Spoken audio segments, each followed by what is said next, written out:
This video contains subject matter that may be offensive and disturbing to some people.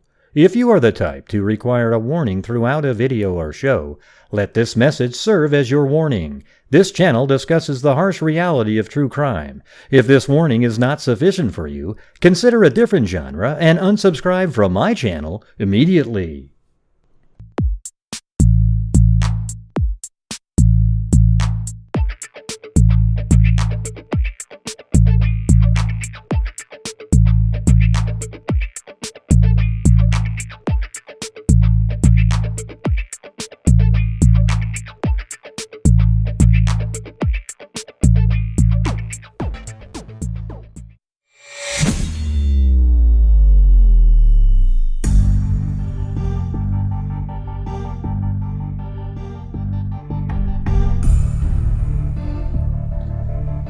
What's going on, freakazoids? Wherever you may be, welcome again to Crime Radio. Yeah, anyways, yeah, I got some things to talk about today. Thank you, Bucolic Buffalo.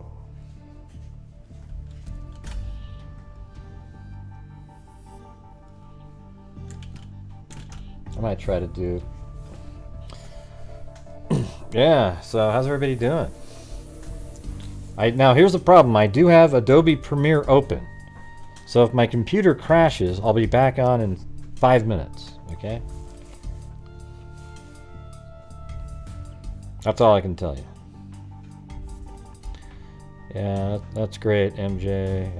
You know. That was my theory at the beginning. I don't know at this point. The police have cleared the guy, so, or they're at least saying they're not interested in him. Hey, thanks, Currency. Well, I used to say your last name. I always like saying your last name. But thank you.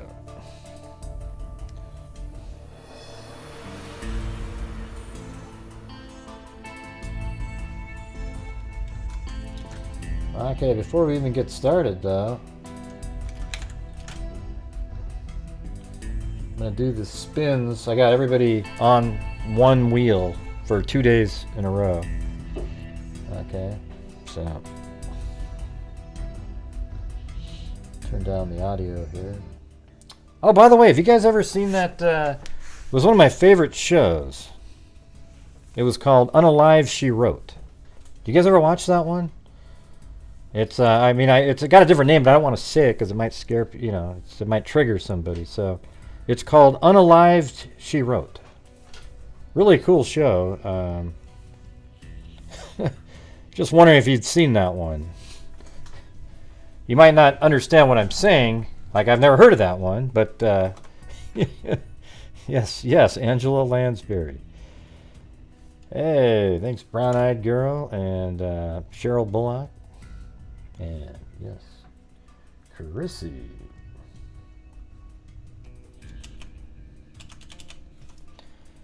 Yeah, it's a fantastic show, by the way. Oh yeah. Yeah, Paul Hull's podcast gonna have to change its name too. Unalive Squad. Really strange. You're the wait, Unalive Squad? Wow, that's yeah. Wow.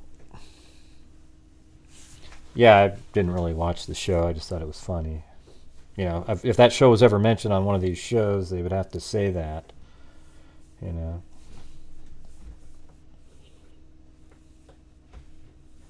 All right, so here's what we're gonna do. We're gonna spin the wheel for the last 2 days. Right now, okay. So here we go. We're gonna do 2 everything tumblers and a wow, just wow. Okay, so here we go. This is for the last 2 days here. Look at that, can you believe it? That's Quietly Frozen, the coolest name in YouTube history. I actually sent her an email. I thought something happened to her.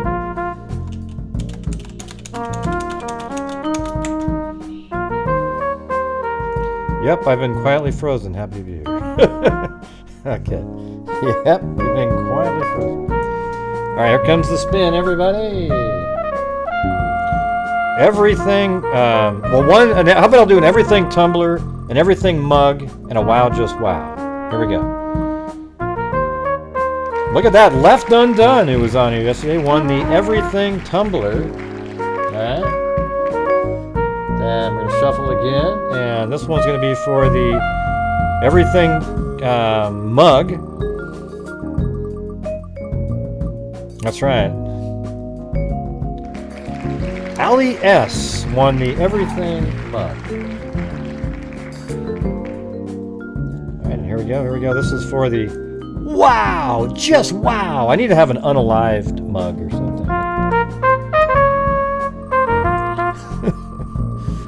This is for wow, just wow. Here we go.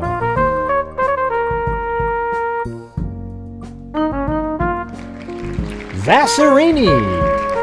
Alright. Very cool.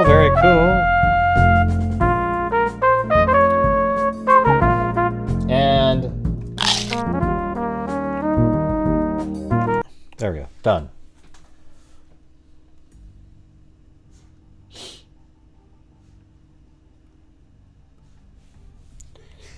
So how's everybody doing tonight? Crazy, the article came out by Fox News. They added some to it later, it looked like anyways. But then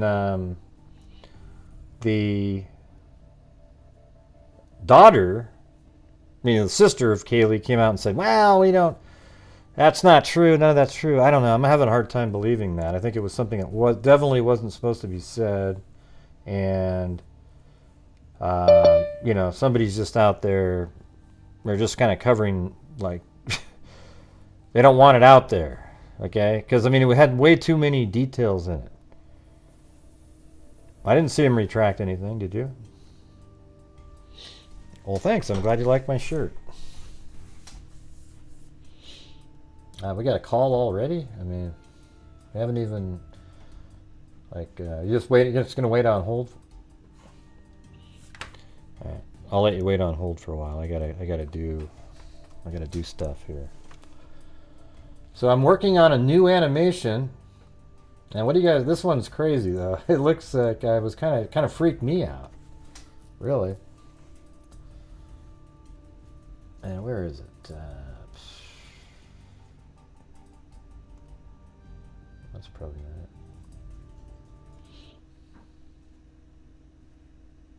Yeah, so right now it's only about 12 seconds long, but watch this weird. I almost got triggered by this. Here, watch this right here. This is coming through the sliding glass door. But here's what I did. I have a character walking in the scene, right? And then I attach the camera to the head of the individual. So this has that look like, it's on the head of the person. Here, watch this one. Watch.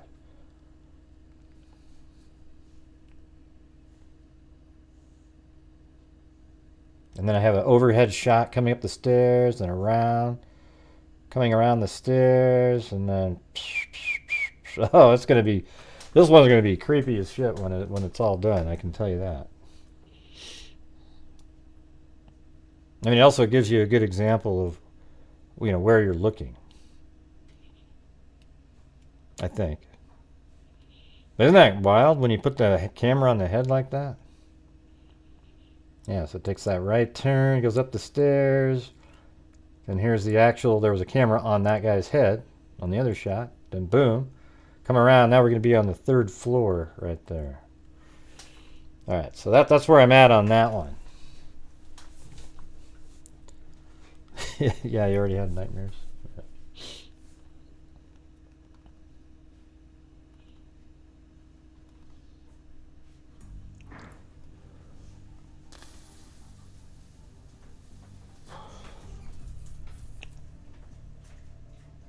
Yeah, I have this time I have lights with shadows casted. I didn't put that on the last time.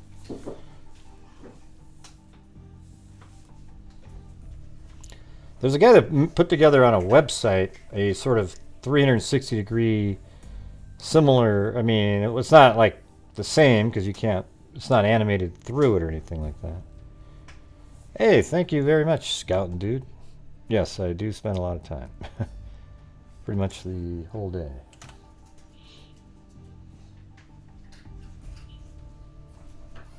That was very kind of you. Thank you. Let me, I gotta go do something really quick. Hold on.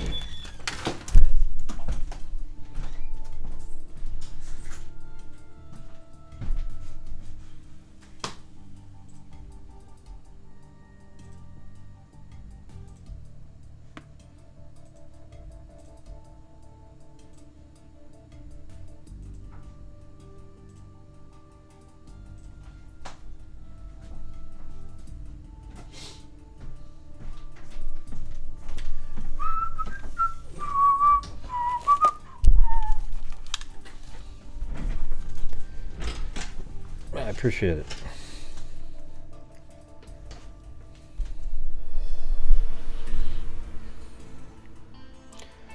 Okay, so here's some clips here. So this might be the thing where it breaks your mic. I don't know what it is. Adobe has really shitty interactions with NVIDIA and apparently this OBS software, and sometimes it just goes.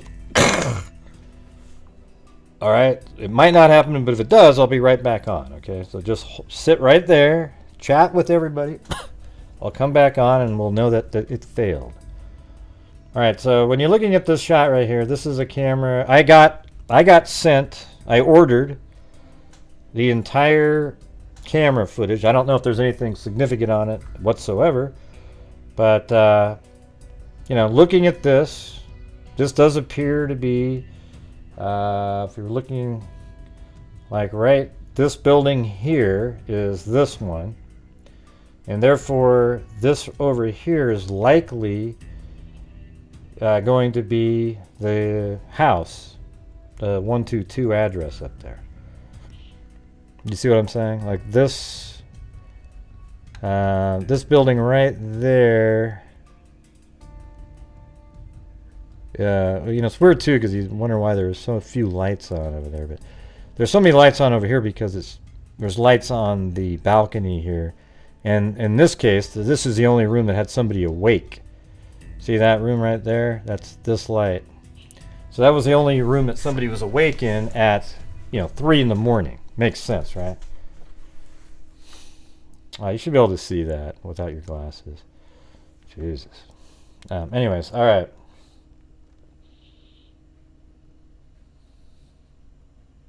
I can try to make this a little bigger, I guess. So that light right there is likely a light on the 3rd floor of the house. Okay, that's about it. And you can still see it.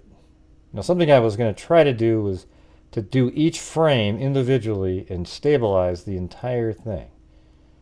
Okay, so this right here, though, is now it's just that other building. We're not looking at the other. See, it's back here, and you see the light. And here's one thing we don't really know: did the light turn off, or was it because it went behind a building or a tree or something? As this guy is moving, it gets further and further out of view. The house back there. What do you mean you can't make out a thing? Man, you guys are like blind as a bat. Yeah, it's way back there. See, this building that building right there, that light is coming from the area where the house is. Okay? And if you go to the street, there's the house right back there. Can you not see that? Is my computer blank or something?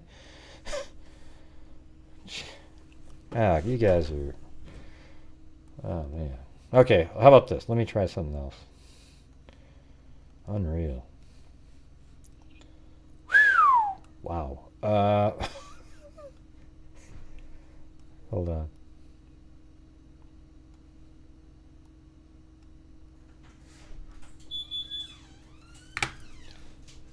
Right. Okay, so this light right there, apparently, that's the edge of the building. That's the one. There's 2 lights on that floor of this building. See, what you're looking at is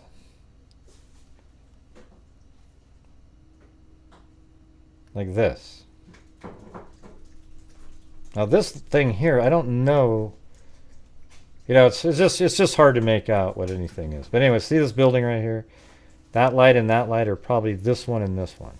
That one and this one, and then there's probably one up there, here, here, and here. But the 2 lights on that building are these 2. Does that make sense to you? Can you see that part at least? For God's sakes. All right.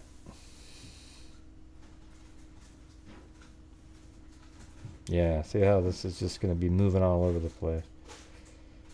See, here's what I would do. If I really wanted to try to figure out something here, I would... Because this light's too bright for me. I don't think that light there is from the house. It's way too bright.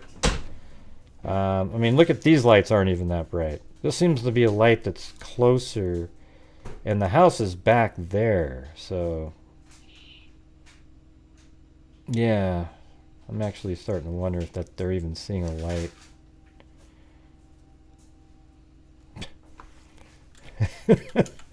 Now I don't even know what the hell I'm looking at here. Yeah, so there's a light there. It does sort of look like that's the building. Back there, right here. Because it's in the same place. So back there would be the building. And I know it's tiny to you guys, but I'm just saying. And really, that doesn't mean anything to me because it's 2:56. That's about 4 minutes after the time that Kaylee was still on the phone. And Madison, really. So, you know, maybe right after that, 4 minutes later, they're turning their lights off. It doesn't really indicate anything. Okay, so, you know, while people want to go, ooh, look at it, the light went off. Well, okay, the light went off. Yep, that's what lights do sometimes. When it's late at night, people do turn off lights. Okay, now this one here had a mildly interesting moment. There's somebody, people say that there's people running by, okay? I don't see people running by. I see 5 people walking by this light over here. See this light? That's the red fire hydrant, by the way. You see that right there? So what we're looking at in this picture is we're right here. Just so you understand what we're doing. So just know that there's a fire hydrant right there. And these people come walking down out of the apartment complex driveway. Okay? It isn't like, oh my God, these are the 5 killers. I mean, actually, doesn't that just sound ludicrous? Do you think 5 people would be able to keep something secret anyways? But anyways, let me go back to... So that light right there is probably... I guess we'll have to try to figure out what light that might be. But just keep your eye on that light here and watch.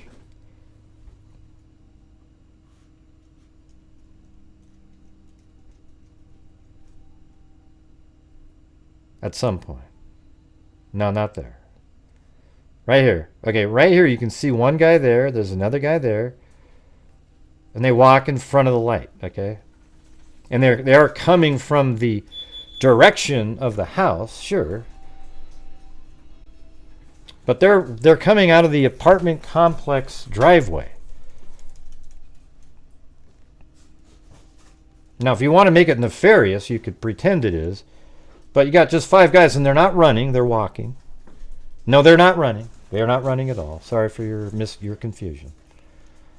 Yeah, they're just walking right there, and because they're pretty close to the camera. I can see that they're walking. I don't know where people come up with their eyes don't work in their brains. It's really strange. No, they definitely weren't running. Just look at it. See how they're just walking right there? They're just walking across the street. Yeah, and there's cops there. You don't think they would have hid somewhere? I mean, give me a break, all right?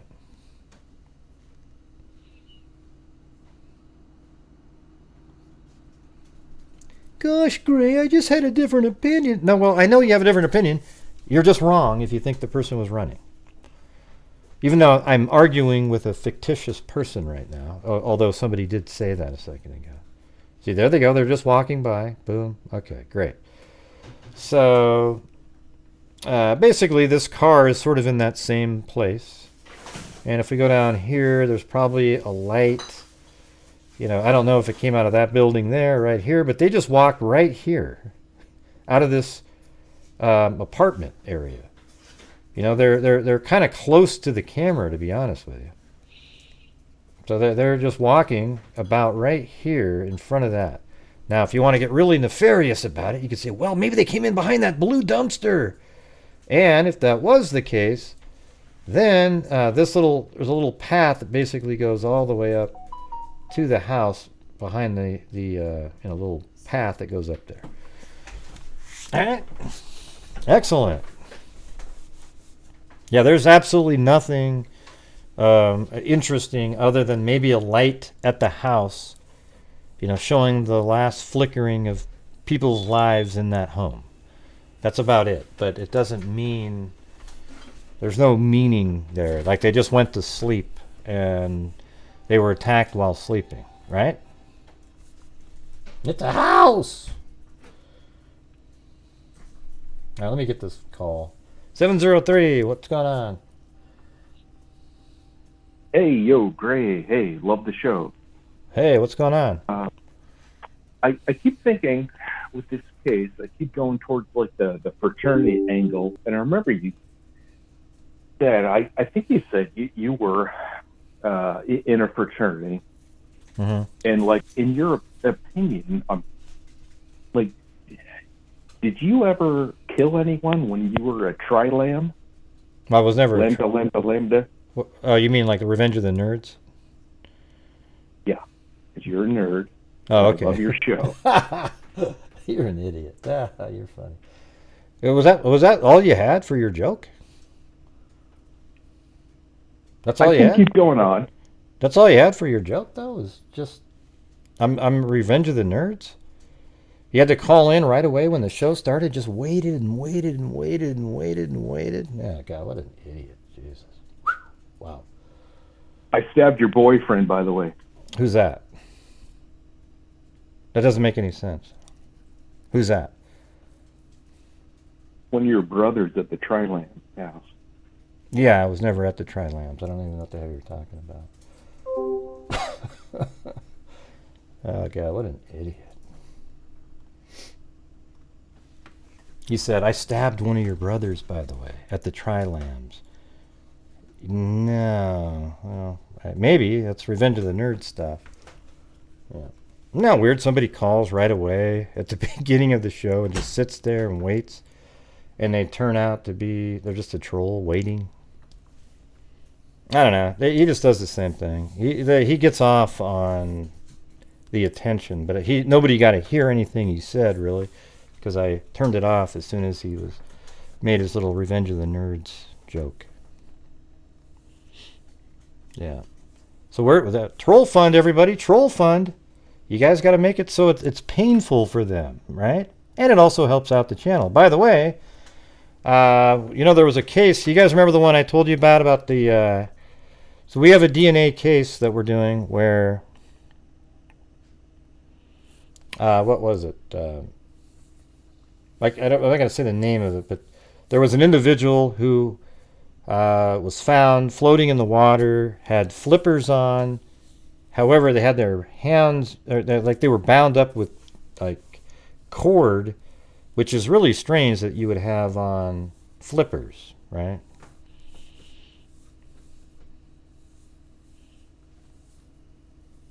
And he had been shot and killed, but he was floating at the top because, the gases make you float. So they found him, but the DNA wasn't really working at all, and so it's going to cost another $5,000 because we're going to, first of all, it was, we might be able to do hair, but that's a lot more expensive, but it's very accurate. And I said, well, let's just do it. I mean, why would you give up when there's a chance, right? A good chance. And it turns out that we're able to get the hair sample. Thanks, Wendy Johnson. There's so many people that say troll fun, but then this doesn't show up when it's called for. Yeah, so I'm gonna put another, try to do another $4,000 at least at the end of the month into the DNA fund, because that's actually a homicide case. We've got 2 of those now. 3, really. 3 homicide cases. The cigarette butt, the serial killer victim, and also this one that I just told you about. I mean, isn't that crazy? Somebody they found floating in a lake, bound up, weighted down. They floated to the surface with a gunshot wound, and they also had flippers on. Can you explain the flippers to me? Just anyhow, any way, shape, or form there. Hey, thank you, Brown Eye Girl. Thank you, Troll. Thank you very much. Thanks for the help.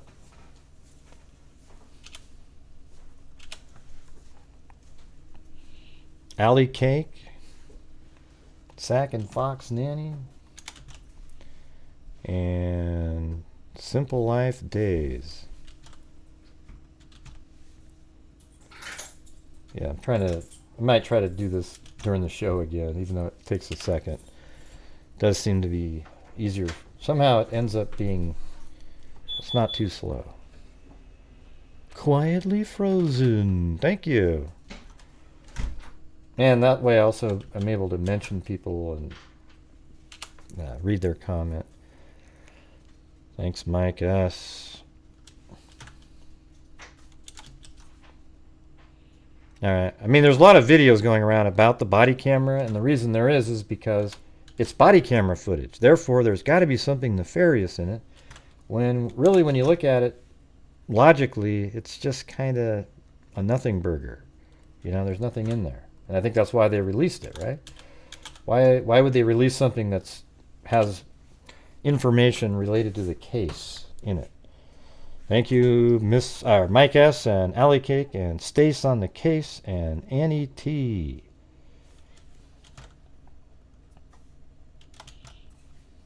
Yep, thank you.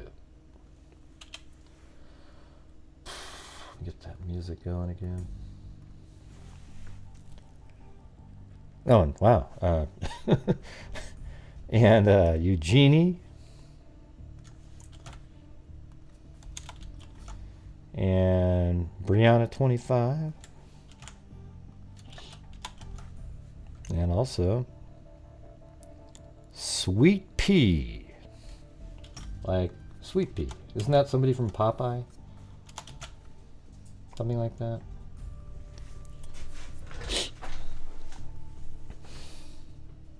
Oh wow, thank you very much. Jamie Lynn.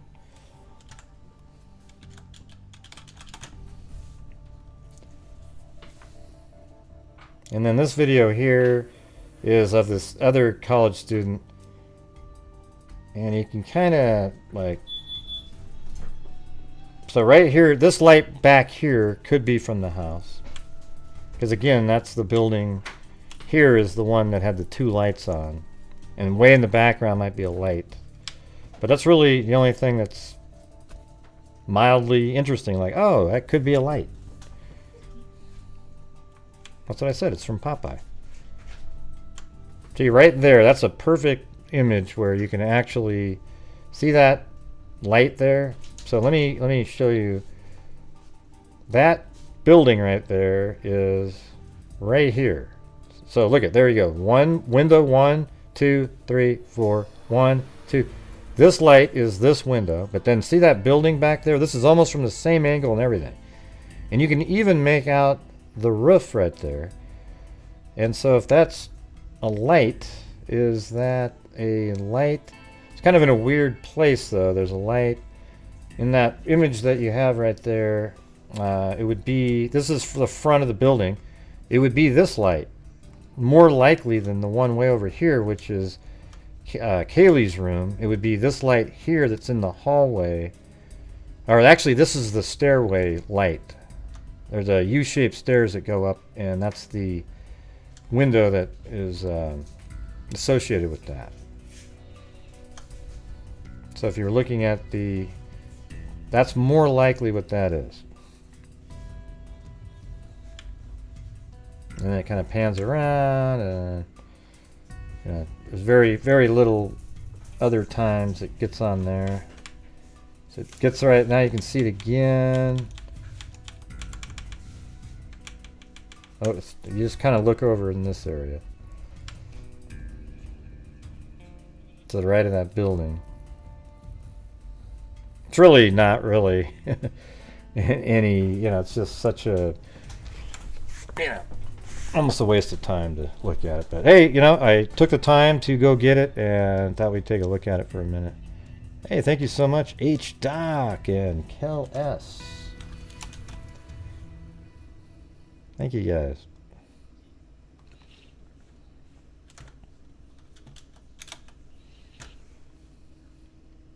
I'm kind of pumped to get. I just can't wait to get some more cases paid for that are solved. Thank you very much. P.S. I'd like a mug that says, "What are you talking about, Zoz?" Yeah, what are you talking about? Joanne Allen. Well, the thing about Zozo's, we think about the same stuff. She just asks about it, like multiple times. So that's the part that's like, or we had just talked about it or something. And yeah.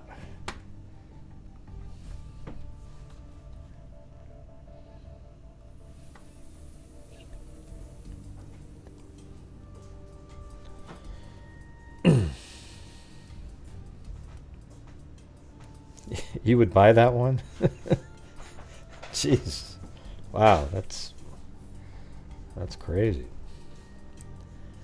Says that at least once a night. Yeah, I do say that once a night. Yeah, at least. I don't even know what you're talking about. But maybe that's the girl code angle, right? Like, if I just would learn it a little better, I might be able to.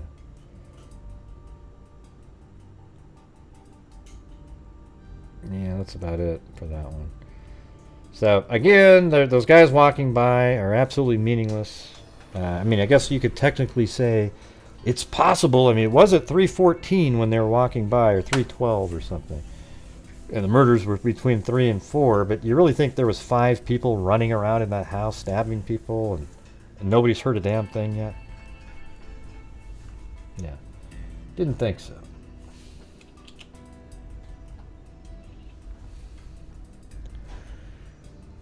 Okay, let me shut down this before it gets... thank God I got that out of there. Crazy. Anyways, this is where I'm at so far. I'm going to keep building. I'm going to keep making that animation the way that I'm doing it until it's all the way through the most likely route. I'm just going to do route 2. That's what won the vote, by the way. Here, let's do the poll on my channel. I bet you there's thousands of votes by now, you would think. Let's see. 1.1 thousand votes.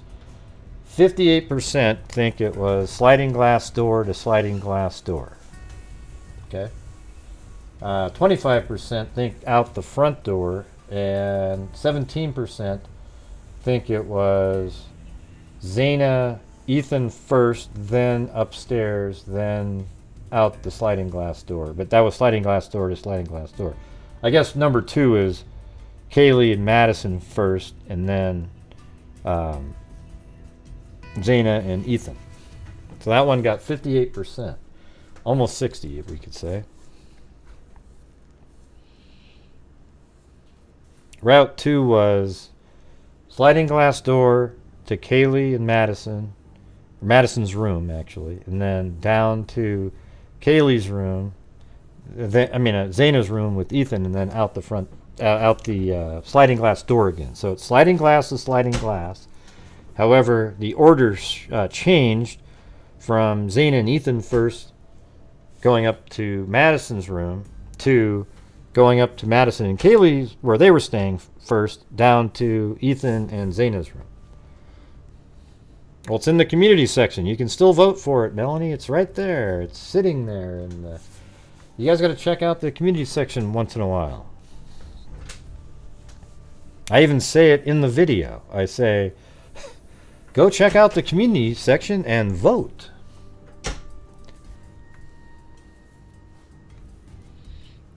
And thank you very much, classical guitarist.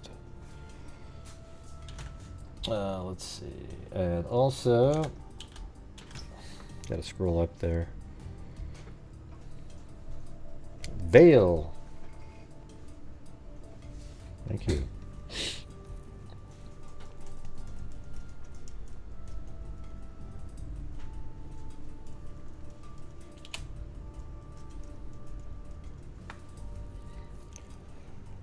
It's new to me also. Oh yeah, there's a community section where I post things every once in a while.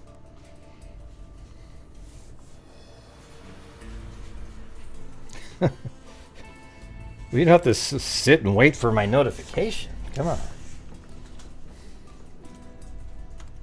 That's right, I changed some things here.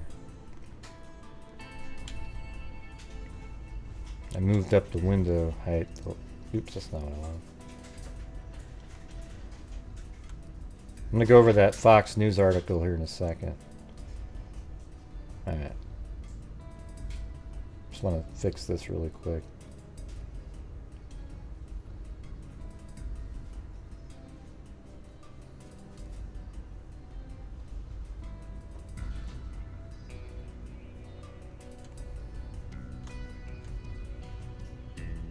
There you go.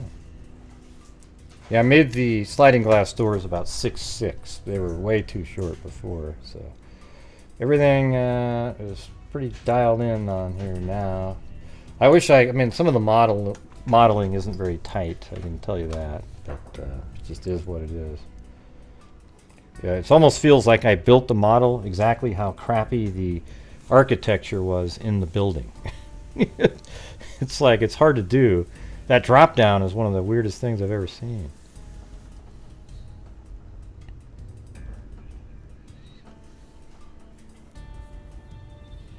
Isn't that weird that somebody would take all that time to create all these profiles, to type in stupid plunger jokes?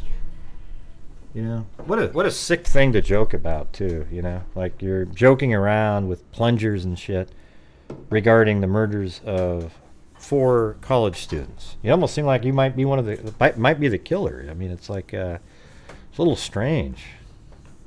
It's weird.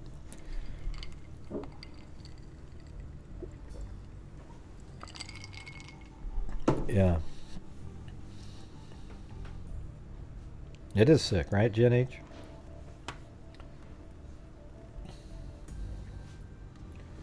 By the way, Gen H is a great person, you know, so everybody should just be, boom, Gen H, you know? And give her some positive vibes out there. What am I looking at? When you say look at, what am I supposed to look at? Can I provide you some advice? No, Anthony, you cannot.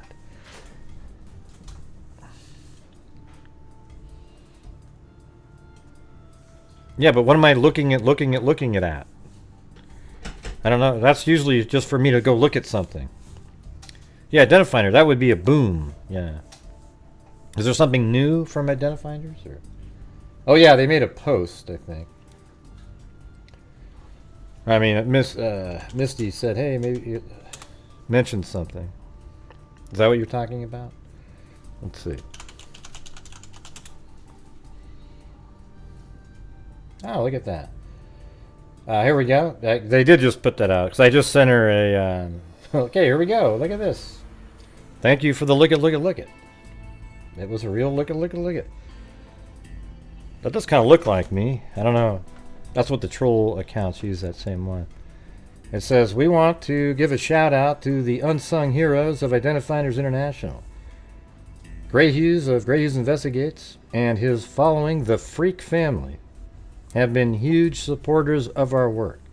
Grant and his followers have sponsored over 5 of our cases in the past year and a half, and last month alone donated $4,000 to help fund 2 cases. We couldn't be more thankful for their contributions to our work and to identifying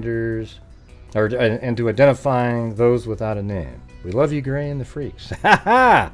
Boom! Freaks! There we go, everybody.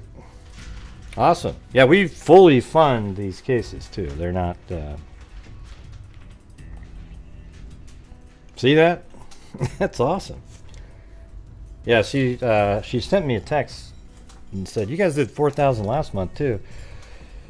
I think we've fully... God, I mean... It seems like we're more than... like, we did a whole case one year that just sort of got solved. But, not really any publicity about it. Because it was in the nefarious world out there. It was just a body. I have thought of going there. I think pretty soon they're going to release the home, and obviously at that point, the homeowner will... one of the things I got to tell you, one of the most hypocritical things I've ever heard was when today I was watching Brian Enton. He's doing pretty good work over there, but he said,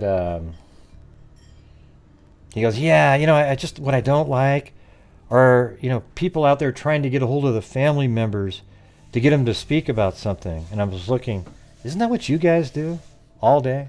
I mean, you just sit there and harass and harangue and get a hold of family members just to get that one little story out. And that's what you guys do every single day, So, I wouldn't really... I don't like just random schmoes. But here's the thing: if you've got a like a huge Facebook page or something that you run and you want to get questions asked, I don't like when random people that are just like nosy bodies in groups do that, because then it's just a total waste of time. It doesn't do anything. But if you're like a creator or have a big group and you're actually investigating, I don't know how to look. I don't even know how to think about that. It's kind of, do you really want everybody calling them up? But it's like, why would you say that when that's exactly what you guys do all the time? It's like, exactly, kettle, black, pot. That's what my boss used to always say. He'd go, kettle, black, pot. I go, oh, I see that.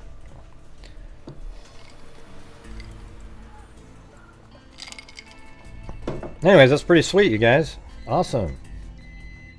Thank you guys for, making it so that we can do that.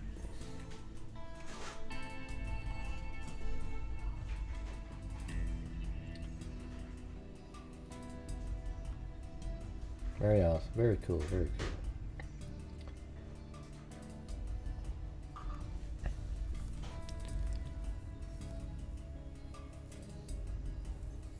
Yeah, but what difference does it make that he does it for work? I have a YouTube channel, right? I could at some point switch over where this is my work, my only job or something like that. And I feel like I should be able to get a hold of family members and try to do interviews and whatnot. I'm not sure who he's referring to. Does he have a special class? Oh, he's got a reporter badge or something. A press badge? Does that make him... Welcome, Sour Patch Kid.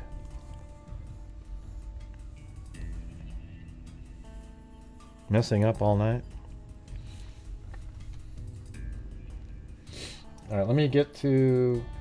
Let's do the Fox News article here. I'm going to go right through this. And by the way, let me put the numbers up on the screen again so you guys can start calling in. I'm using the waiting room again because that way people don't have to be on hold for an hour and a half as their name continues to stay at the bottom the entire time.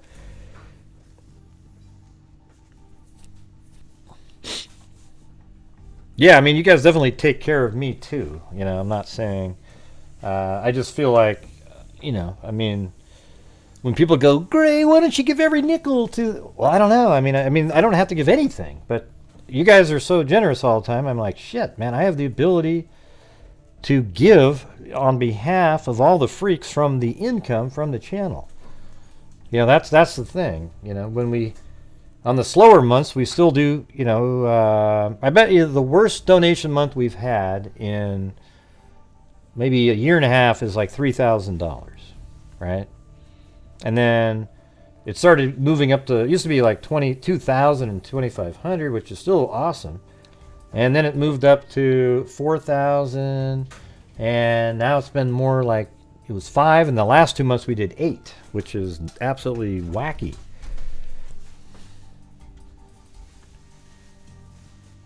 Thank you, Brianna25.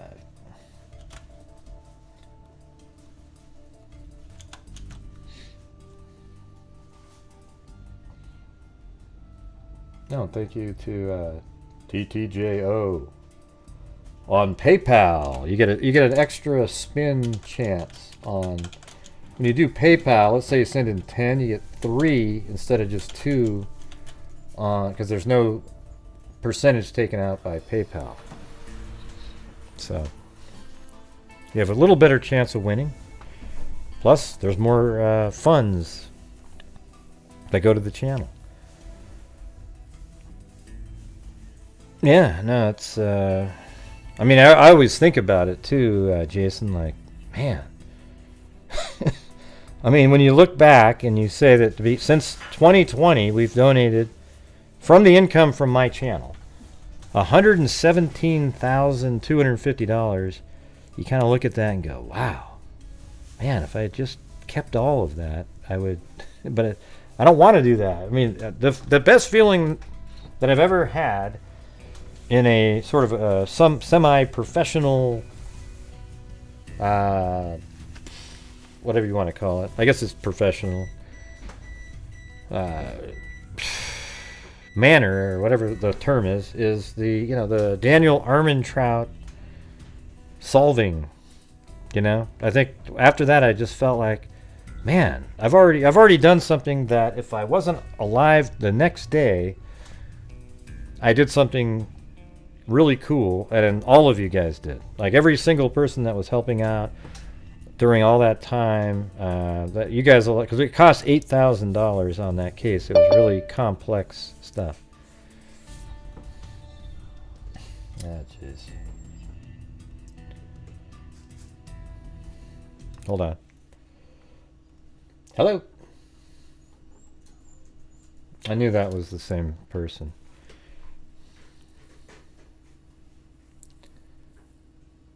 Yeah, it was pretty cool.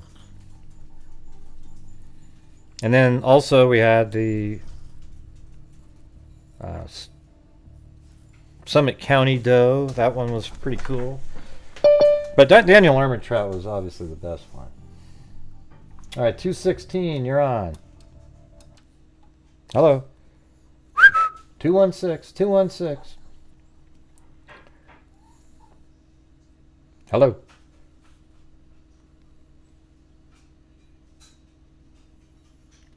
Original sound for musicians off. What does that mean? Okay. Hello. 216, you're on. Okay, I'm gonna have to put you into the waiting room because I don't know what you're doing there. Why do you fear asking questions, Isle of View? It almost sounds like a troll statement.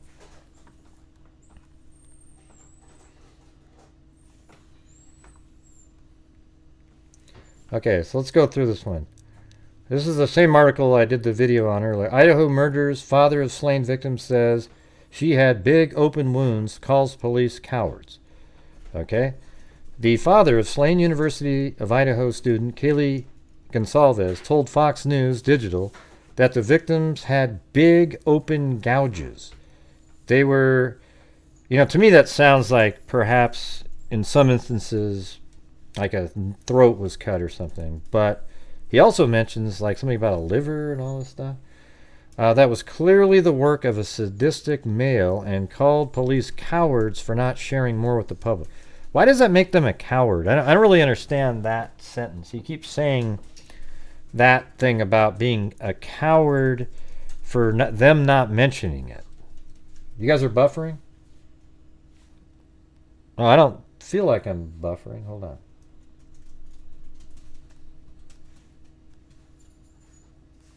Huh. Just hit the refresh button or something. You know, like refresh your video. Yeah, I don't really get the part about cowards. About how they're coward. Yeah, can we get through it one slide, Angel? Yeah. Yeah, so the thing is they what makes somebody a coward because they didn't want to tell about all the gruesome details? Anybody understand that one at all? Okay. Stephen Gonsalves said, and he said that before, okay, so this isn't like a new thing. Stephen Gonsalves said he asked the coroner, Kathy Mabbitt, how many times the victims were stabbed. What's that link go to? I don't know what that was there. She says, sir, I don't think stabs is the right word. It was like tears. Like, this was a strong weapon. Not like a stab, he told Fox News Digital Sunday. She said these were big open gouges. I think that's why they're thinking it's one of those Rambo, the actual knife from the Rambo movie. The really big ass almost looks like it's 12 inches long. I mean, it's massive with you've seen those, right? So, when you look at the movie Rambo, they have a K-bar knife. They have other styles of K-bar knives that are smaller. This one was big.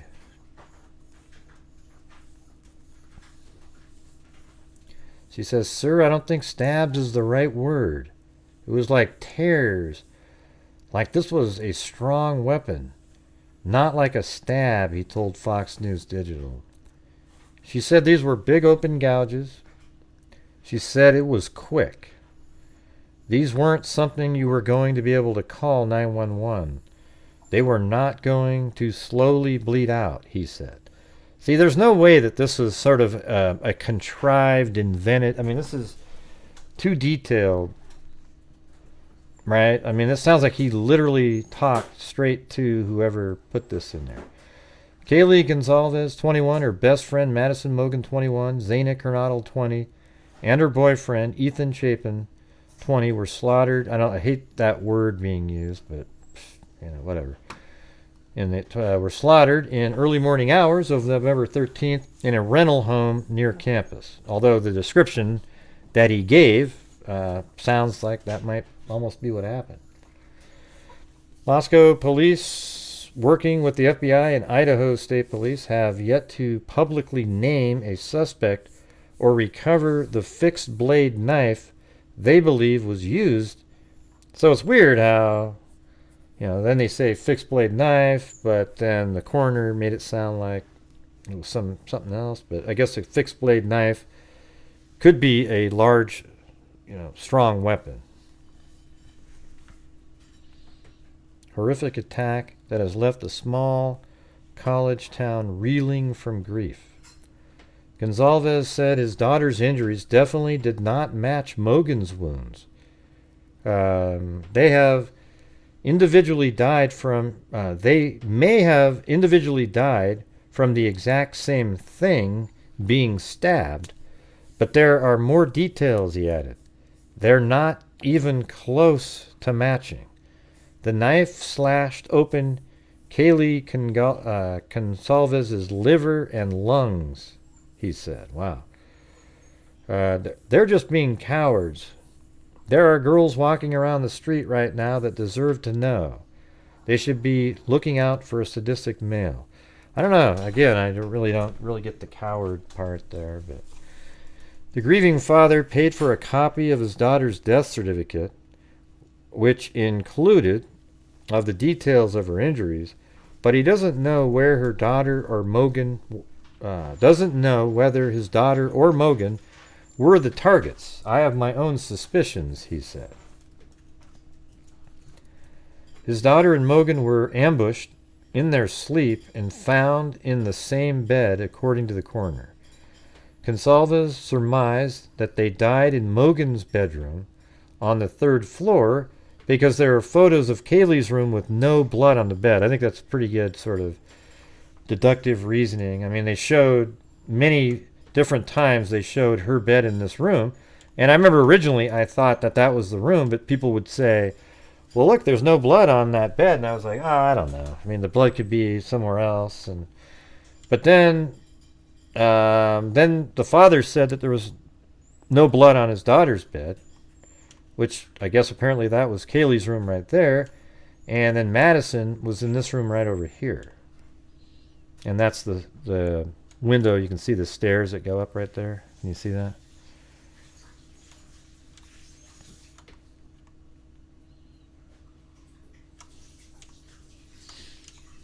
Yeah, so there was this room right here goes to Madison's room. This one's Kaylee's room, but they weren't staying in that room. I wonder if my camera 3 still goes up there. Let's see. Oh yeah, there we go. So it goes up there. And that was the window by the stairs. Then this is the room where, or I got to fix the window now. I adjusted the height of things. So anyways, right there is Madison's room, and there's a deck that you can see there.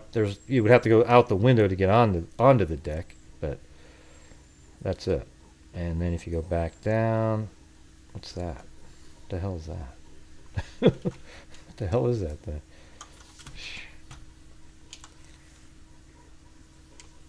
Oh, I was way down here at that window. Wow, that's crazy. Why did they do that? There we go.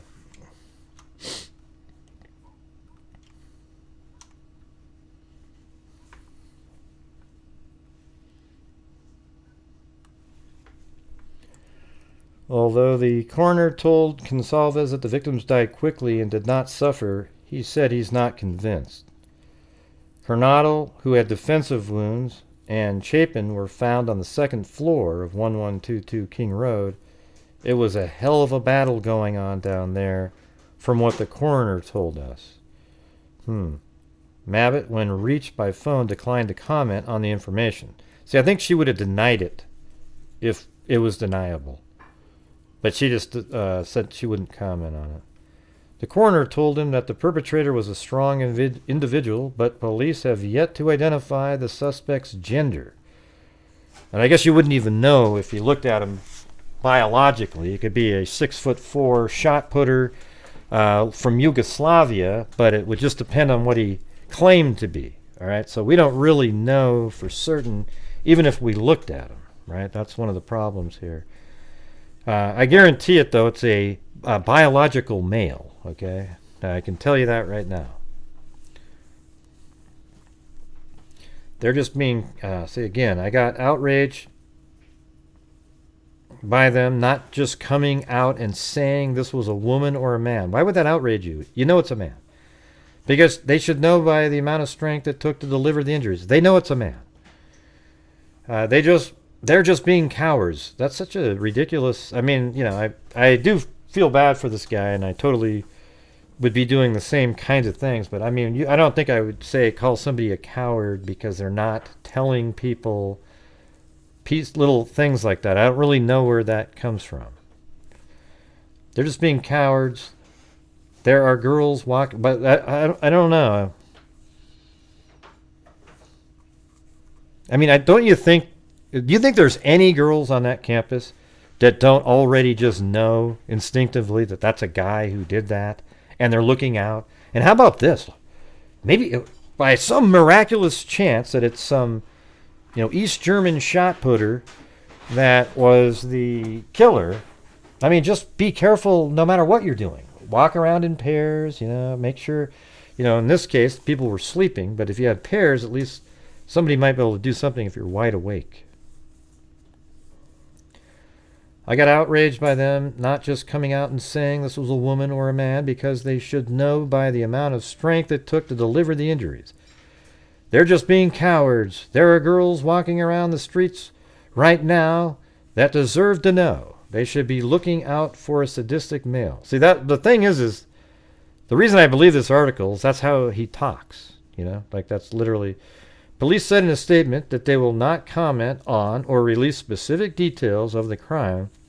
You know what I hope, though, is that he didn't tell that one reporter that's been out there for Fox News in confidence, and then just for the sake of a story, he told them that information. That would suck. Johnson said police are encouraging good safety practices in general and not focusing on a specific threat to the community. The University of Idaho commencement ceremony held on Saturday was somber rather than celebratory as the mysterious murders continue to cast a pall, I would say, over the small town. A moment of silence was held for the victims, 2 of whom were slated to graduate. Anyone with any information is asked to call the tip line at 208-883-7180 or to email the tip line at tipline@ci.moscow.id.us. Digital media can be submitted at fbi.gov/Moscow, Idaho. All right. All right, 216. Hello. Welcome, Nathan. And also welcome to Dorian Gray's sister. Really? You're my sister, huh? Awesome. 216. Man, how come these people... I'm going to just get rid of this one. I don't know what's going on. It's the same issue. All right. 413.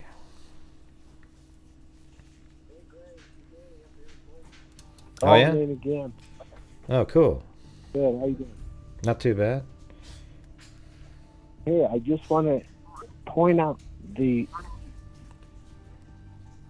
Yeah, okay, you got to turn down the audio in the background because you're kind of pausing. Yeah, my audio's not on. Oh, I could hear it. No. Yeah. No, the TV's off.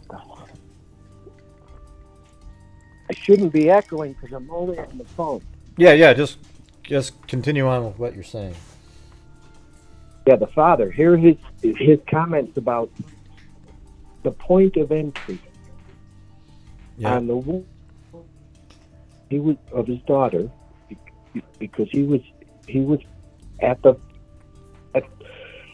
funeral and the morgue, to work with the autopsy a little bit. He knows about this. Well, yeah. But the thing I'm saying is, he thinks that the point of entry of the wounds was indicative of the suspect.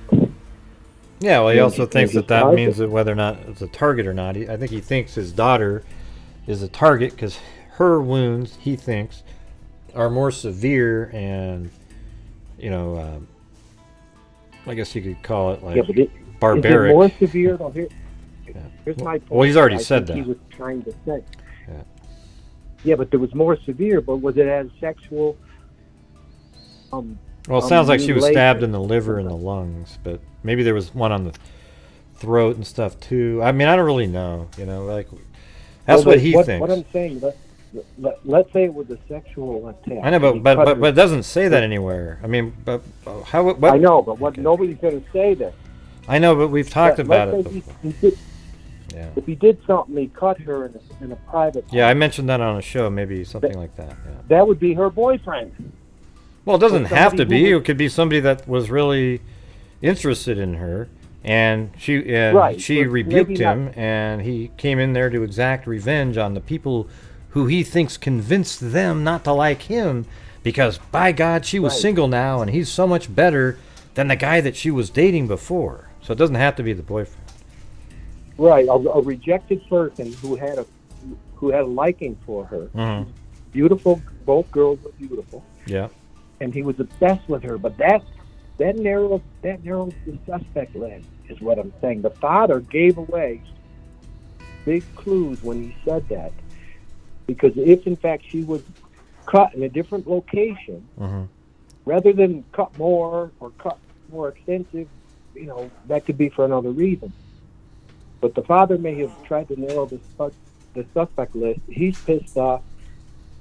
He's speaking out to the point where he can't stay quiet. You know, he's just too emotionally involved. Yeah, but that might not be what he's referring to. You're just assuming that when he's talking about that her wounds were different, that somehow, like, what if it was more like she has a big gash on her throat and liver and lungs, and maybe the other ones just have like one stab wound or something, and he's like, wow. Yeah. I mean, this person really went after my daughter more than the rest of them.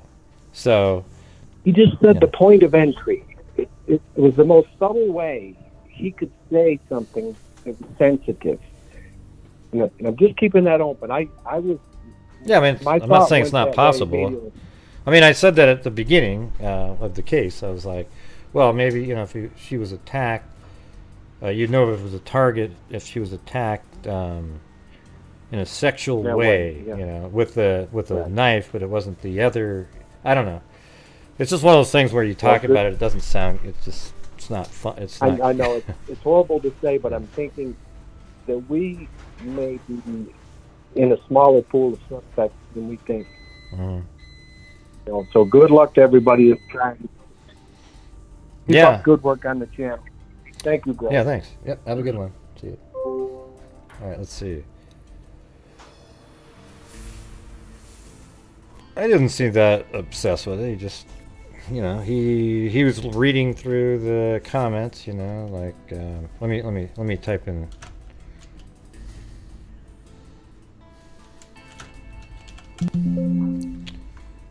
The word entry isn't on here. I don't remember him using that term.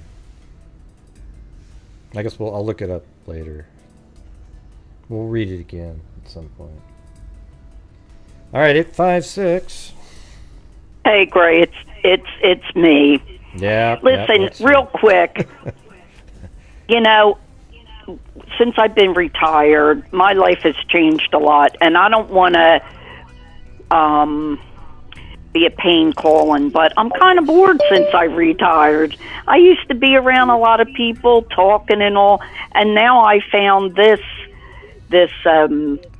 I like you calling in. True crime, which I've been into true crime for a long time. Well, you don't have to ever. So I hope you don't get sick of me. Just a little bit, but yeah, I mean, I'm just kidding. You know, look, you can call in whenever the hell you want to. You know, some nights I like to have like all fresh callers. You know, so. Yeah, well, you know, I give them time, Gray. And if they don't pick up the phone, it's not my fault.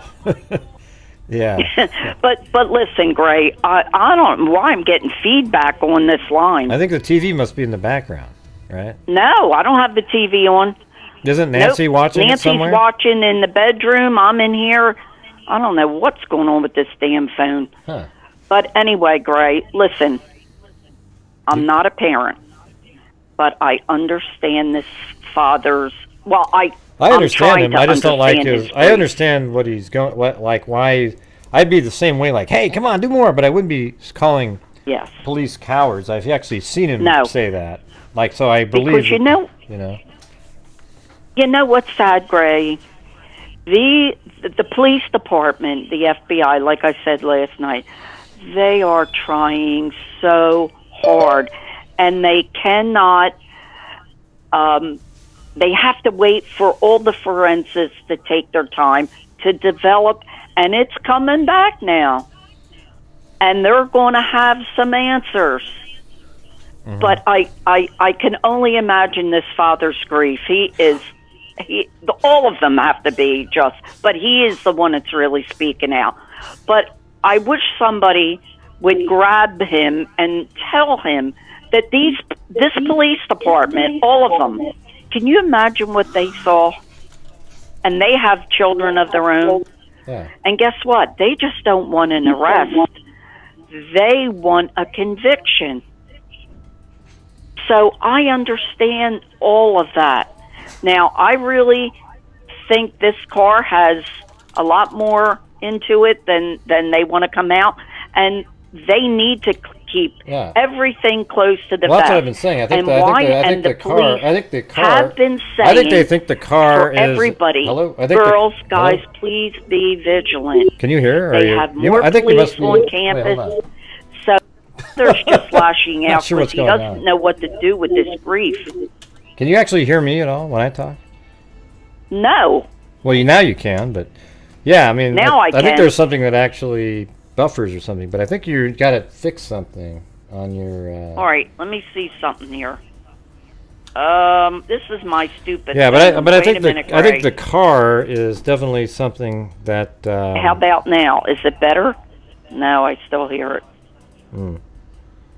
Usually, it means that your speaker. Are you speaking on speakerphone? Yeah. Hold on. Don't do speakerphone. Now you're on speaker. No, don't do Now- speakerphone. Is what I'm saying. Now you're off. Is it better? No. No. I think. don't know Well, I think what's wrong. I think the car. I think they think the car is part of the murder. I don't think they Yeah, believe it's just some random car. Yeah, I But, agree with you, Greg. Yeah.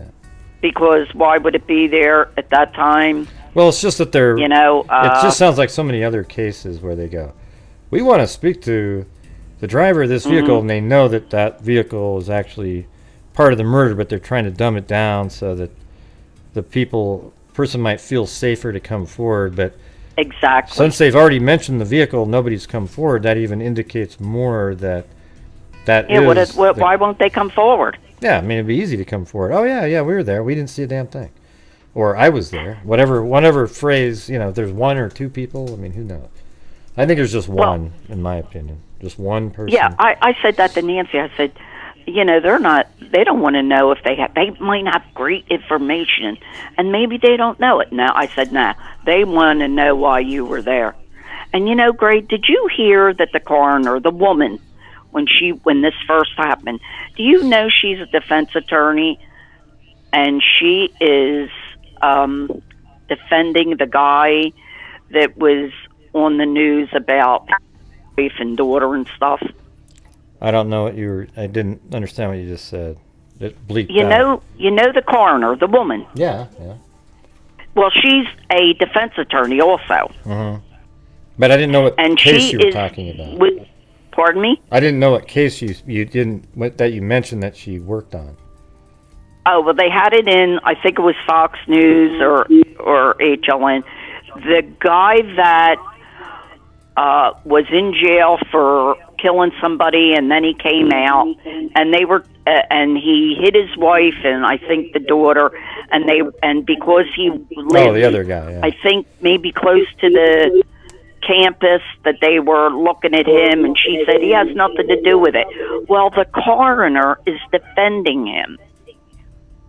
Yeah, that's the other case that we brought up earlier, right? Right. And I found it, I'm thinking, wow, she has a law firm. Yeah. So I don't know, but what coroner would get that graphic, though? You know what I'm saying? Well, you might be that way with About a family, like if they were you were talking privately, and you're just like, yeah, because the dad's like, I just want to know, please tell, and then she told him, and then he went out and he's saying it, and yeah, I might tell somebody, I might tell if I was in the same position, I might tell somebody that. Great, I understand, but that's why they don't want to tell him, because the man is just losing his mind, and he says things and that they don't want out there. Yeah. And the thing is, everybody wants a conviction, but they want him arrested, but they want this monster.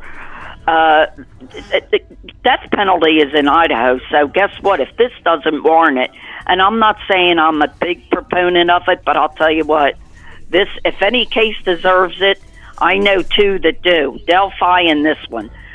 Yeah. And I think there's going to be some movement in this case, Gray, because this forensic stuff and the digital and the blood, it's starting to come back, and they're going to catch this guy. And that video you just made, where you had the guy. Oh God, Gray, that's going to give me nightmares.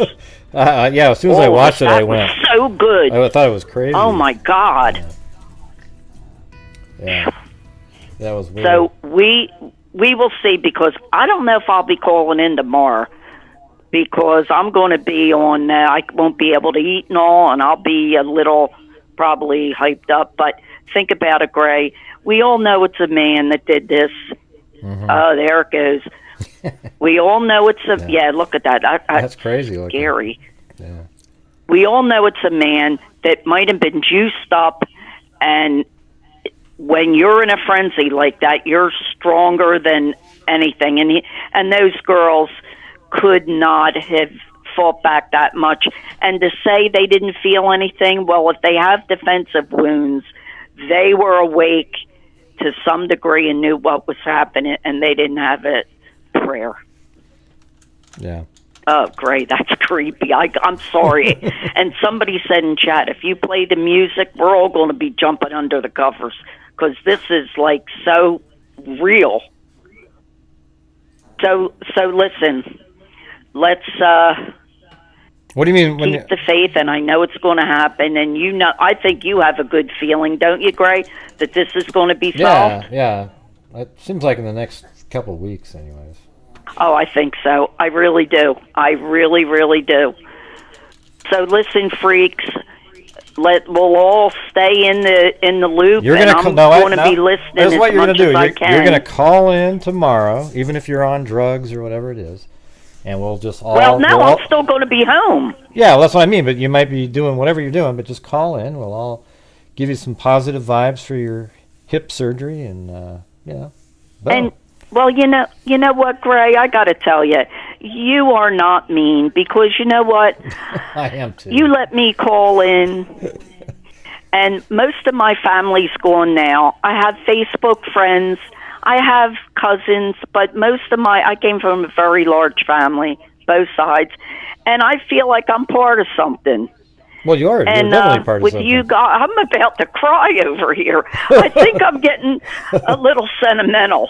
Well, you are part of something. And so it really means a lot to me. Nancy, she sometimes says, "Come on now, stop that. You're stronger than that." Mm-hmm. And I am. So I want to just thank you for all your positiveness and everything that you do, and you freaks. And I got to put my big girl pants on now. I'm getting mushy. So listen, guys, I'll talk to you soon. You got more calls, and this is going to happen. I believe it. Okay, this month. I do too. All right. But hey, bye, great. Bye, free. It's great having you around. All right. See you later. That made me kind of sad. Or not sad, but, emotional or whatever the hell it was. Yeah. Anyway, she's got to get a hip replacement tomorrow. Or Wednesday, so. Just come on. Get into the chat, Lillian. Everybody wants to talk to you. Yeah. Oh, yeah. So, hold on. What was the... there it is. What was the comment... You said somebody tweeted out up there. Hold on.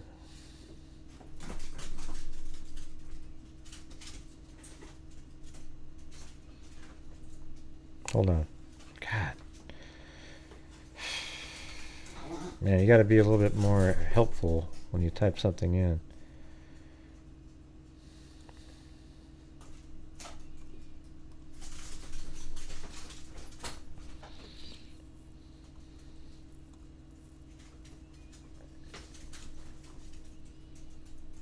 I'm just looking for a comment up above. Ah, man, it's just nightmare.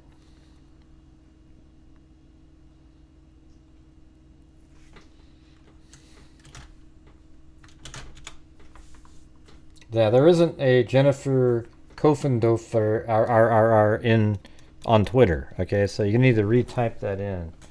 That doesn't exist on there. I know that she said that. But until I see it, I'm not going to believe it. Okay, that's the way it works. And the name that she typed in doesn't exist. So, you know, give me the name on Twitter, where to find it.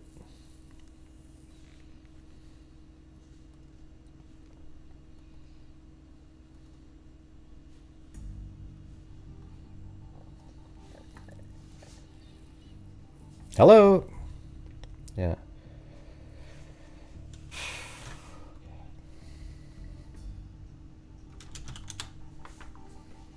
All right.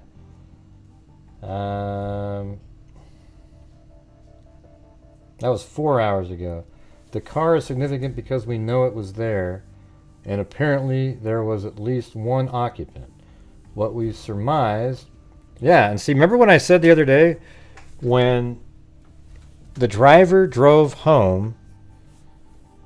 I wonder if I'm going to be accurate on that one. Do you guys remember when I said when the driver drove Kaylee and Madison home at 1:52 or 1:56 they got home? Did they see this vehicle parked there already? And then if that's true, was something already going on with Zaina and Ethan in their room, and Madison and Kaylee never even saw Ethan and Zaina when they got home? They just went upstairs and did their thing. Is that possible? Thank you, Music City Angel 2. And thanks for that information there, Stace.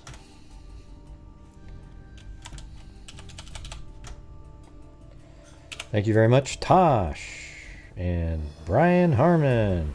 Thank you very much.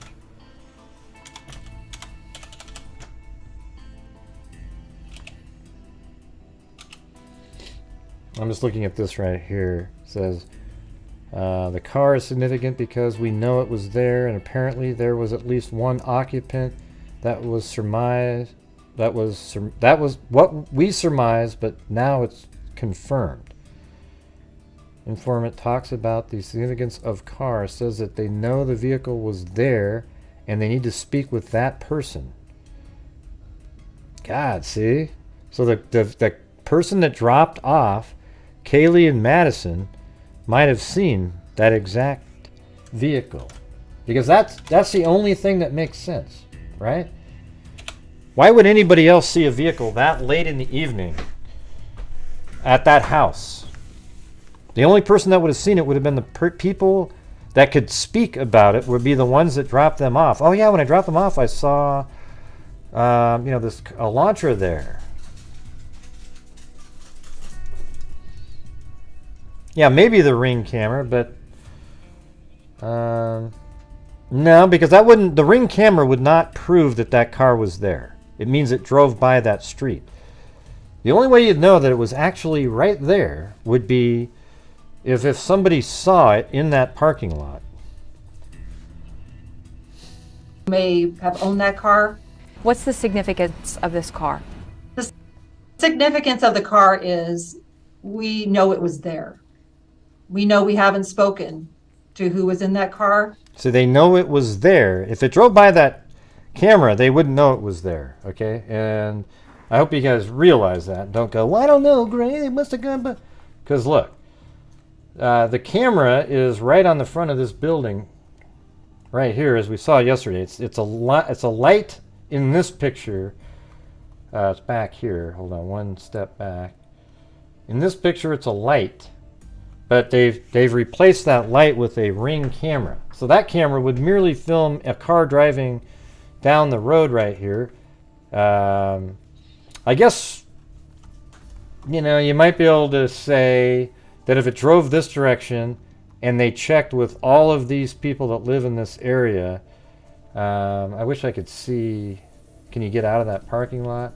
If you check with all of these people right here, and they said, no, we don't have that type of vehicle, then they know that the vehicle came from over here. That's a dead end.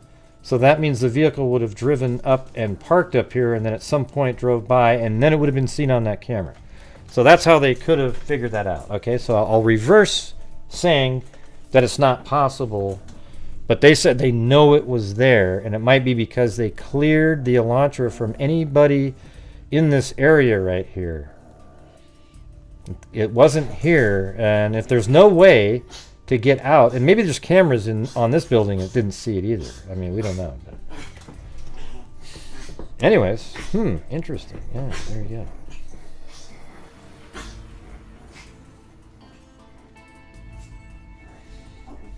Now let me get to the calls now. 715, you're on. Yeah. Can you hear me? Yeah, I can hear you. So, my name is Ivan. First time caller. Yeah? Really enjoyed the show. Well, thank you. I had a question if anybody has posed before. Are we assuming that whatever sick, twisted motive this person had is a result of something that happened prior that evening? Well, we think maybe. I mean, we don't really know for sure, but... I just feel like a lot of emphasis has been placed on that fact. Mm-hmm. But if we were to, expand that probability, it just opens up a whole lot more avenues as to potential suspects. Yeah. As far as the father... Yeah. I think it was something that might have happened at the home in the evening. Like, when the people got home at 2 or something, there's somebody there already. That's what I was saying a long time ago, that there's somebody there and interacted with the 4 people that were murdered because they were awake during that time. I mean, some of this information is pointing more towards that. This right. car that was there was the person in the house already. You know? Well, we don't know. So. Yeah, I just think I think that's a significant distinction of whatever propelled this psycho to do this, whether or not stemming from an incident earlier that day or an infinite amount of time, in the past. Mm-hmm. The last point I'll have about the father using the word coward, I think what he's referring to, Gray, is I feel like he thinks that the officials and authorities are looking out for their interests as a town, university, city, and I feel as if he feels they're misplacing their priority. You kind of was like, I couldn't hear that very good. What did you say again? That was weird. I think the reason he uses the word coward is because he feels as if there is a emphasis being placed on the university as opposed to getting answers for his daughter. Yeah. Well, don't you think, though, I mean, I don't know why you would use the word coward, though. It doesn't make any sense. Because he's distressed, and I think he just is trying to poke a bear, hoping that something shakes from the nest. Yeah, maybe. He wants them to start saying more stuff, but maybe they're keeping this stuff for a reason. That's what I'm trying to... Understandable. Yeah. But that's not going to go through the head of a father. Yeah, I mean, everybody understands why the word... But I think choosing the word coward isn't going to be helpful in any way whatsoever. Probably not. But I guess I'm just trying to offer a little bit of why. That's all. No, that makes sense. Love the show. No, I mean, I get what you're saying. I mean, you're basically saying he's doing it to try to get them to get moving, get shit done, be a little bit more transparent. Well, and in a sense, if they are placing some sort of, betterment to the university or, trying to protect people's whatever, that would be sort of cowardly. But of course, he has no evidence of that. Yeah, I mean, that is true. Like, they're already they don't want to affect, because there's a lot of money on the line here. I mean, you're talking millions of dollars. Like, if half the students go, I'm not going back there, I'll work from home, there's no more dorm fees that people would pay, there's no cafeteria fees, there's no sporting events, and all this kind of stuff. Sure. And so there, it is a very expensive thing, and I guess that would be kind of cowardly if that's the angle that they're holding back this information just to not scare the students. Okay, I'm kind of seeing. Okay, I see it a little bit better now. Yeah, I see it. Yep. I can see him saying cowardly then. That makes sense. Yep. That's all I had. All right. Well, cool. Thank you for the call, and yeah, I see what you're saying. Makes sense. All right. Thank Have a you good for one. all you do. All right. Thank you. All right. Bye. Yeah, that does make sense. If that's the angle that they're trying to protect the school, not the people, right? So I think I agree with that one. All right, here we go. Jennifer Coffin-Difer. Wait, that's not. Let's see. You think this is the real Quaid? Jennifer. Let's see. Arnold Schwarzenegger. So let me try to do. Jennifer Coffin-Difer. There we go. I did it for you, Zozo. There you go. Is that good? Okay.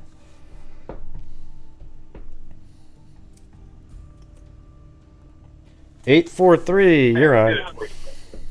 Yeah. Hey, this is Patsy. Hello, Patsy. What's going on? What's going on with you? Not much.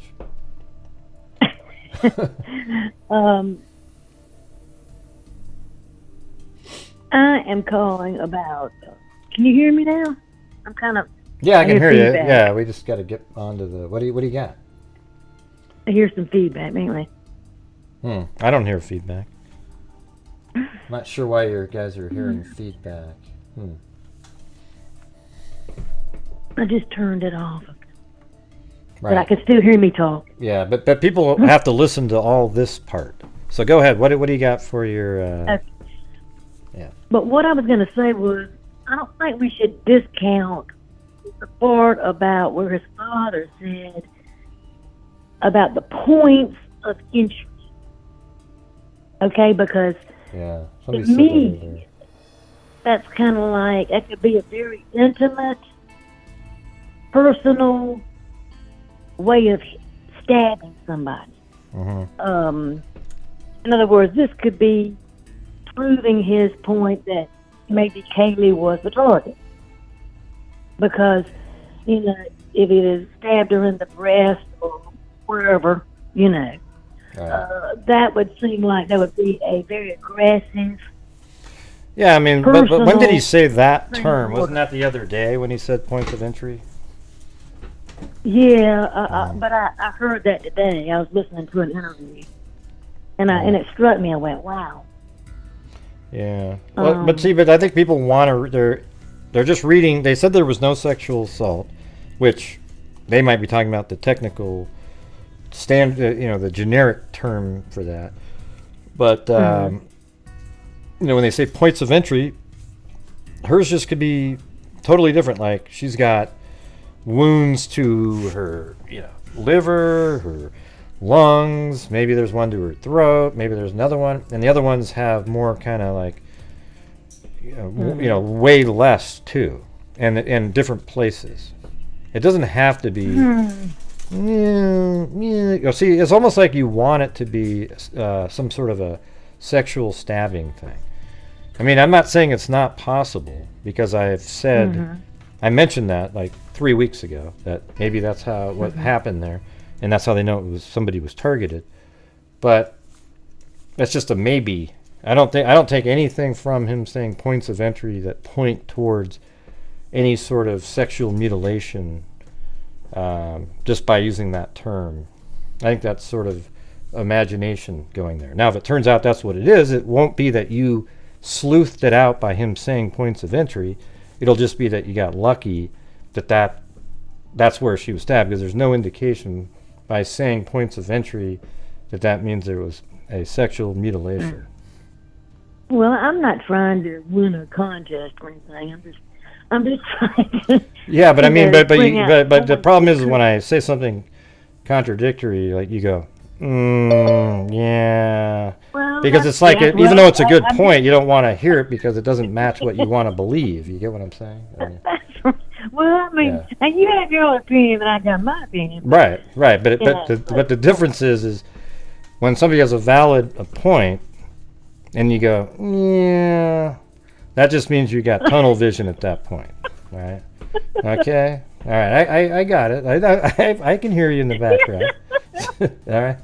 I just can't help but love you. You know? That's right. Now, whatever you do, do not do your dry humor and your sarcasm. Yeah. Because I was playing back one about 3 days ago, Uh-huh. and I was just rolling on the floor laughing. There was a funny show. Interacting with the callers. Yeah, there was a funny show about 3 days ago. I can't remember what. The whole show was pretty funny though. It was like. I saved it on my computer. Oh, did you really? I gotta, when I'm feeling down and I'm really feeling bad one day, I gotta listen to this and let myself laugh. You know, I mean, this is gonna sound weird, but it. this will sound weird, but I've actually listened to some of my shows, and I just listen as if I'm a listener, and I forget it's me, and I start laughing and shit. I mean, I'm laughing and I'm rolling around. Oh my god! I'm not rolling on the floor, but you know, I'm like. I just realized, wow, that's pretty funny. Yeah. I mean, it's just priceless. I love it so much. Don't ever stop doing that, whatever you do. You got to keep that in there for the serious stuff, okay? Yeah, I mean, it's not like it's just kind of it's natural, so I don't have like written scripts or something. It just sort of comes out when it comes out. So if one show's funny, the next one isn't, well, whatever. Yeah, okay. Well, that's just about it for me this time. All right. Well, we'll look out for the points of entry. That was another caller said the same thing earlier. Yeah. I thought you kind of had a point there, but that's my opinion. Well, it is a point. Pardon the pun, because you said point of entry. But yeah, it's just you know, I mean, it is a point. I mean, obviously, he's saying points of entry. That could be anywhere, you know, on the body. Yeah, that was different. And that is something that's definitely possible. But I'm just saying that terminology itself doesn't indicate, because all it is that he knows exactly where Maddie was stabbed, and he knows exactly where Kaylee was stabbed because they're really good friends and they probably talked about it. And they're not the same. And he perceives the way his daughter was attacked as being more severe and brutal. So whatever that means, it could mean what you're saying. It could mean something else. Well, you know, the first time I heard the interview, one of his first interviews was he said the means of means, yeah. death, and I take that as cause. The method he used. Yeah, it was like the cause. You know, I mean, if in the medical word, it's cause, and then But this was like points of entry. Now, this was a different situation. Yeah. It's kind of a whole different ballgame there. Yeah. Sorry about that. I was eating some water and had an ice cube in it. But. Well, points, yeah, I see Paul said points of damage, right? Same thing, points of damage, entry. Same thing, you know, but... That's right. All right, well... But that's all. Well, thanks for calling in. Thanks for making me laugh a little bit. Thank you for making me laugh. All right. You make me smile every night. I appreciate it. Oh, very cool, very cool. All right, have a good one. I like your attitude, too. All right, y'all. Night free. Bye. Bye-bye. See, like that person right there, she gets it, right? Like when you're on here, you don't have to get so offended and like, and storm off like a little baby. You know, sometimes we argue. I don't agree. Somebody says something. She just enjoys the show the way it is, right? I mean, wasn't that just like the perfect person right there? You know, she just says what she believes, blah, blah, blah, blah, laughs, thinks the show's funny and everything like that. Yeah, Patsy, right? That's what's so bizarre is you get these people, good, did you hear how mean Gray was? Woo! Hey, Graham's supposed to do that. Well, I didn't want you to do it this time, Mary Lou. Alright? Yeah, it's just, it is what it is, right? I mean, if somebody comes up with something and it's pure opinion, then I'm not gonna go, wow, yeah, that's gotta be right. Call in user. Oh, I'm gonna be putting myself in prison real soon. I got called so mean twice. Who's this call in user? Hello. You got 5 seconds. Hello, call-in user. What? Call-in user. Are you there, calling? How come I can hear you? Your phone wiggling around, but I can't hear you. Can you hear me? Yeah, I can hear you. Yeah, I can. Yeah, you got to turn down the audio in the background. Okay. All right. How you doing? How you doing, Grant? Not too bad. Not too bad. What's going on? Yeah, I thought. Hello. Yeah. Okay. 7. And I was just calling. Man, I can't. I think your phone's broken up. I can't hear you, man. I'm gonna have to move on. Sorry about that.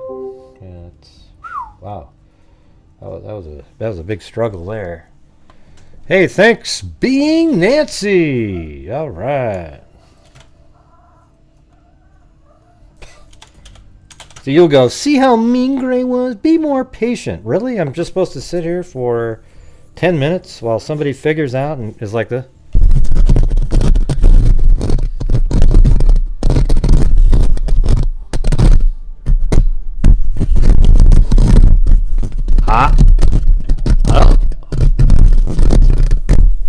Yeah, I don't think I'm going to do that, all right? It's not really...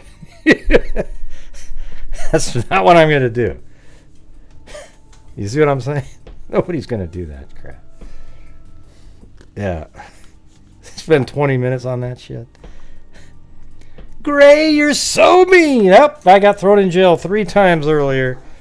I am stuck in here. And it's all in good, right? Helps support the channel, and it allows me to, on the behalf of the freaks from the income, donate a shitload of money every single month.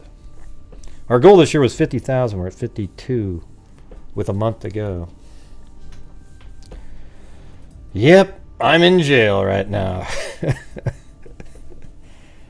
Yeah, come on. You know that was pretty funny. Yeah. Yeah, that might be, Dan. That just might be. Oh, that just somebody tried calling in and I don't know what they were doing. It was weird. Very strange. Very, very odd.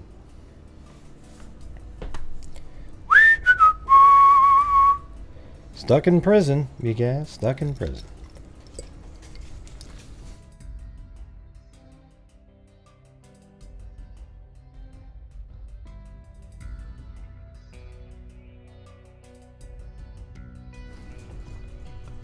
Yeah. Sweet pea. All right.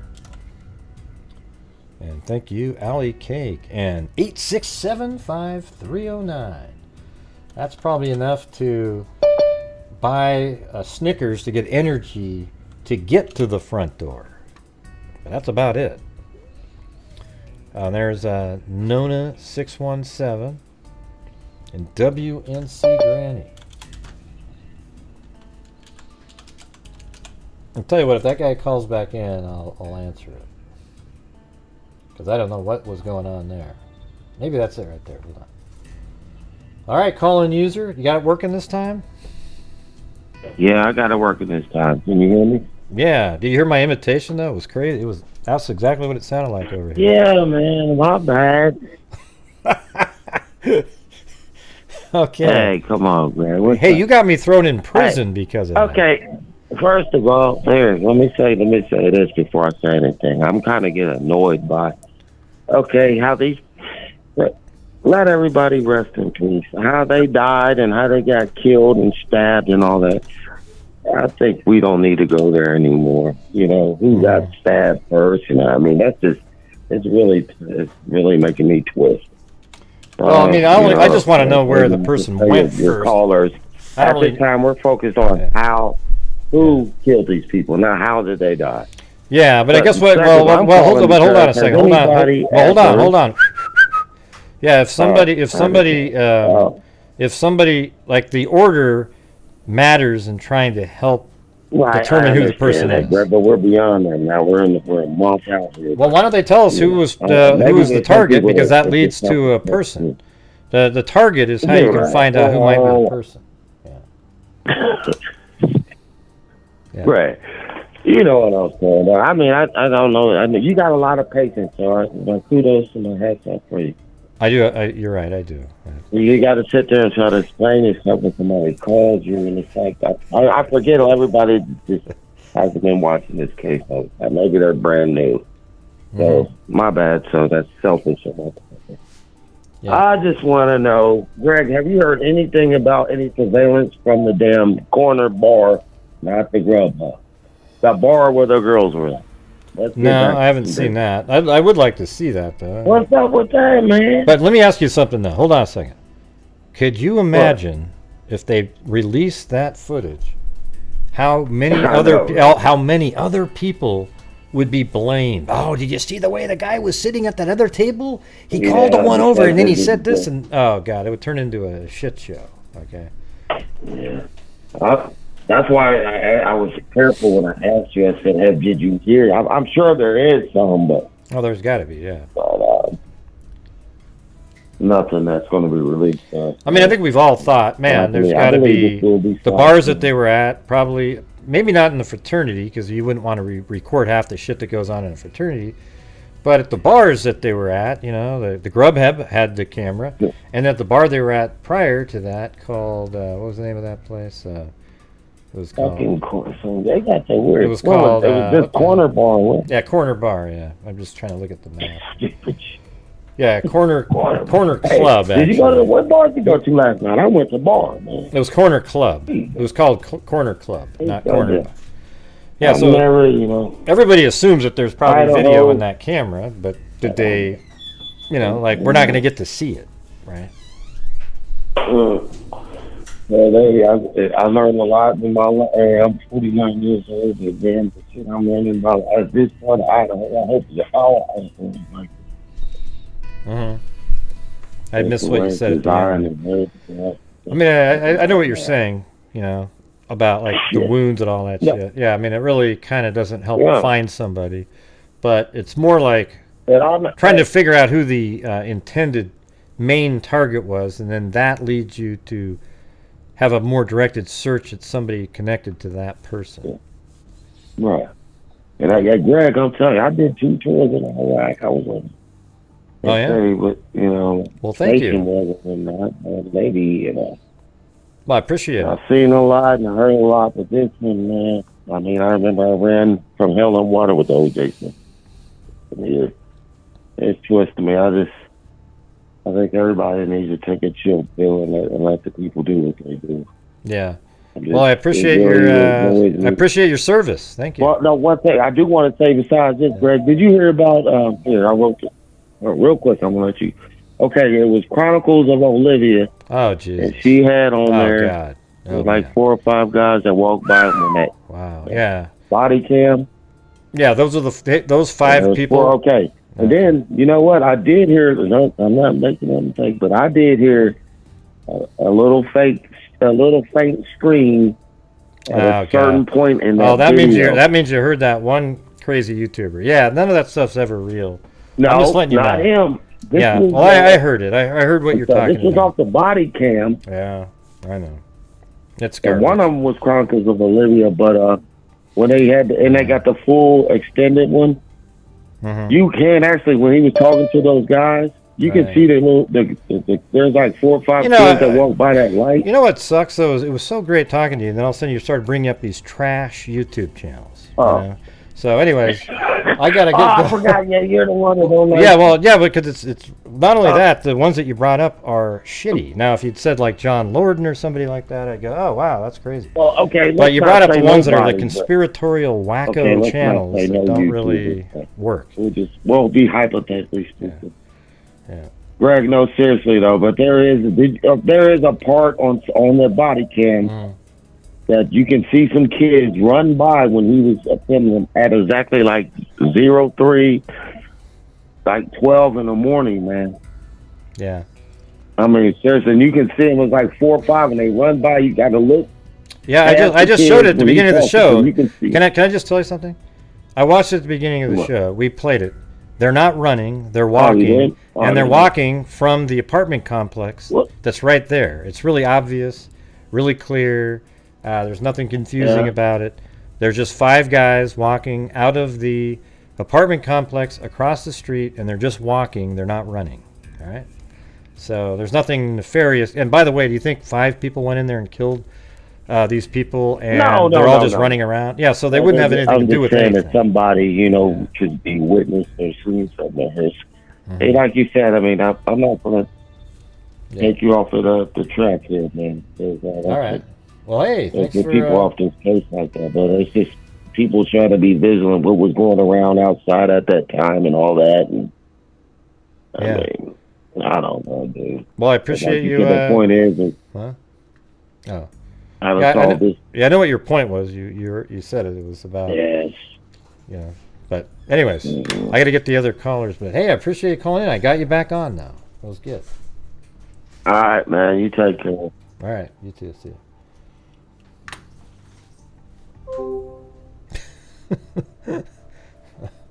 All right. Hold on. Wow. That's sad. All right. Like, shouting out, just unbelievable. And I don't mind if it's somebody decent, but that, wow, you got to be kidding me. Hey, who's this? 248. Hello, Gray. Thanks, Mag. Hey, what's going on? Oh, how are you tonight? Not too bad. How are you doing? I'm good. Awesome. There's a little echo and yeah, I don't know. I wonder if phone. that's on my end. If you guys are all echoing all the time, I don't know. Yeah, it's kind of distracting. Not sure what that would be. Anyways, I guess I was watching a couple other channels. Wow. It's hard for me to talk on it like this. Yeah. Well, what did you notice? Yeah, I mean, it was really eye-opening. What was said about the wounds. Mm-hmm. Yeah, I made a video on it earlier in the day, in the morning. Yeah. I went all around the channel looking at it. But yeah, I was surprised that they were holding that back and that the father, kind of brought it out. And yeah, he's frustrated, obviously. And out of control. I would worry about him losing his mind. Yeah. I do believe they're looking at every piece of footage from every store, business, ATM, even for that car. And they'll find some and make some kind of timeline for it. That's what I think. Is it better now, the audio? Like, try to talk and stuff. Okay. Testing 1, 2. Much better. Oh, I wonder if it was from the... So I have original sound. I don't hear myself anymore, and there was like a delay. I had to wait for stop hearing myself talk. Oh, weird. Okay. Yeah. I think I just turned something off that was on. Oh, okay. But I think that also whoever did this probably wore like coveralls or one of those one-piece hunting suits and probably didn't leave any footprints. Everyone was in their beds, except what's been being said about Ethan being on the floor, common area, if that's true. Yeah. We don't really know anything what's true yet. Right. Some of it you think's true, and you think you heard it somewhere else, and you think it was reputable, and then I watch and I don't hear anybody else saying it, and so then it's like, okay, did I really hear that right? Because that's important to even straighten things out in your own mind, to be right about it.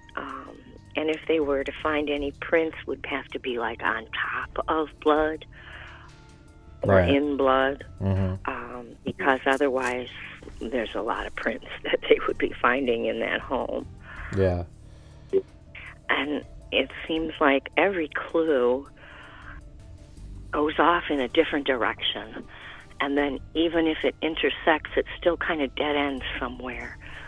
So it brings me right back to, in my opinion, the X.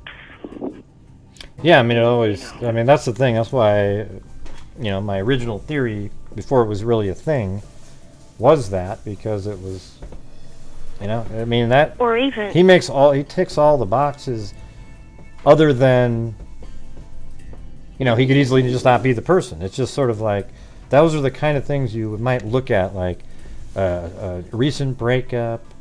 She comes back into town, doesn't see him, but shows everybody else her car, and then, just all these different things that go on. That he was just kind of left out on the outside there and really started perhaps festering about it. But then I was looking through some things, and I actually had written a poem for that kind of attitude. A poem? And I was surprised. Yeah. I mean, it starts out, "Oh boy, are you in trouble now, but only you know exactly how. It's gone too far, my lover, friend. I want you always, till the end. I want you, need you, love you, greed you, but I guess you're not the serious kind. Nothing else is occupying my mind." That sounds like a stalker type. That's what I mean. I couldn't believe I came across this poem that I had written, and it's got... When did you write that? Same, probably about 10 years ago. That's pretty good. I like it. Yeah. It says, "Oh, baby, I can't let it go. This feeling I should never know. So how long you gonna make me share? Yeah, I know. You really care. But I want you, need you, love you, greed you. I'm the best thing that you'll ever find.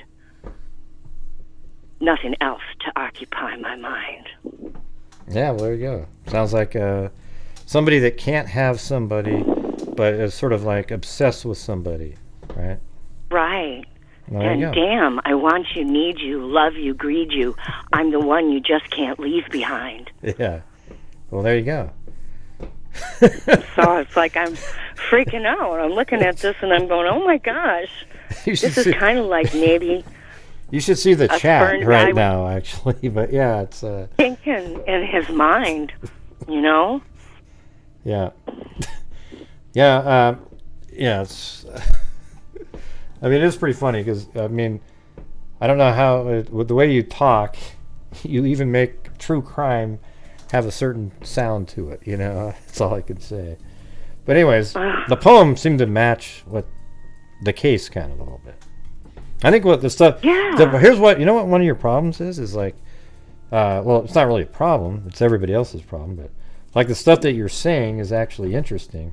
Except nobody's giving a damn because they just keep listening to the way... how your voice sounds. They're like, oh, wow, look at that. So it's like... I mean, this time... I know I'm very good with words. Yeah, well, you know what I did this time is I literally didn't care what your voice sounds like and listened to what you were saying, and I thought, wow, okay, that's pretty interesting. There you go. Poem was good, made sense. Right. I just thought it kind of applied. And yeah, it has this sexy sound for doing true crime. That doesn't normally happen, right? But so you sound like that, but I'm just listening to what you're saying. I mean, you can see the whole chat. The chat, even on a 2-minute delay, looked like a slot machine. It was like... Oh, my. Yeah. See, I'm on my house phone, and I'm not really looking at that because I didn't want to get distracted. Yeah. Yeah. So... Anyways, I thought it was pretty good, though. I mean... right. I mean, you went back and read that poem, and it just sort of happens to match what you're... Did you write... When you wrote the poem, do you remember writing it? I do. And when you wrote it, was it I about would- something like this, like somebody obsessed Well, with somebody? I had been on some of the dating sites. Oh, I bet. Yeah. No, I'm just kidding. But Yeah. Oh. I'm just kidding. Oh, you know. You just still do. trying to You just find do the that. phone calls, right? Like, I bet. Let me just say. Let me say this. I bet you never didn't get that first date. Okay. Like after talking to the person on the phone, there was a date going on, right? Maybe. I don't remember. I just know I'm still by myself. So the last line of the poem is, hell, I want you, need you, love you, greet you, an agreement that you never signed. So I sit here thinking, what the fuck? Nothing else to occupy my mind. Oh, there you go. Nothing else. Well, there you go. There you go. You just did the... Right. That was pretty good. That was pretty good. Look how the chat's just zipping by right now. It's crazy. Yeah. Okay. Anyways. Well, I just found it just kind of really creepy and crazy that I actually wrote a poem that could be from, you know... Might be related. Someone else's perspective who would get, you know, be enraged. Well, there you go. I think let's see. You might have to record it, and we'll play it after an arrest is made and see how accurate it is. Right? Although I guess we already recorded it. Well, yeah, kind of separately in little sections, but it's out there. Yeah. All right. Well, hey, it was good talking to you. Thanks for Thanks for calling Everyone in. have a great night, and All right. I have more poems. Okay. Well, you'll have to call in with more poems another time. All right. Well, Okay. thanks for calling in. Appreciate it. Mm-hmm. Good night. You guys are crazy in there. Yeah, the comments were just flying by at like Mach 20. Yeah, just. Yeah. Thank you, AF.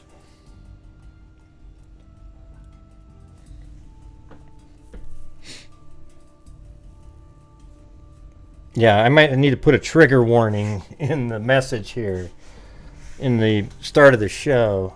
It'll be like a trigger, you know. All the Cutley out of the house. Work somewhere. All right, guys, I got to go take a break for a minute. Oh, I bet you do, Gray. No, I actually have to use the restroom. I know, I got to use the restroom. It's a real thing. Yeah. Well, it's not really a problem, though. She doesn't have a problem.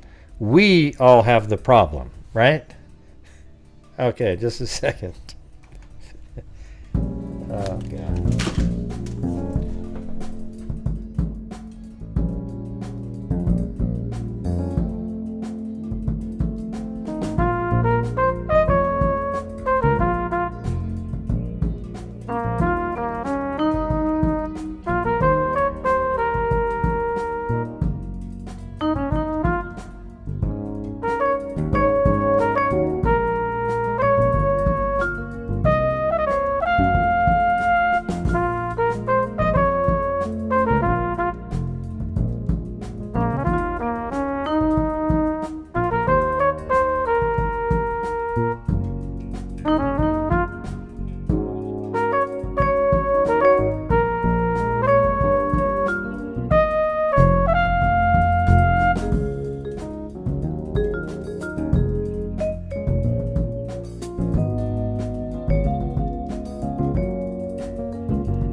know what I need to have is some of that, like almost porn music that I need to be able to play it. It's like this. But it just sort of plays quietly in the background whenever she calls in. It's just sort of like whatever the hell. You know, the boom chicka. I don't know. I think that'd be pretty funny though. Gosh, Grant, who was that?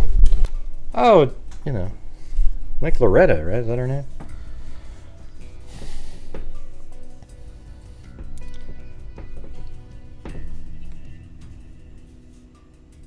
Was that her right there, Cecil Rugburn?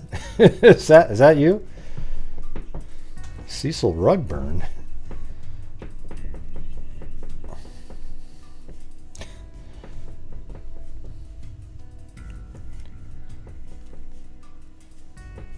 Yeah.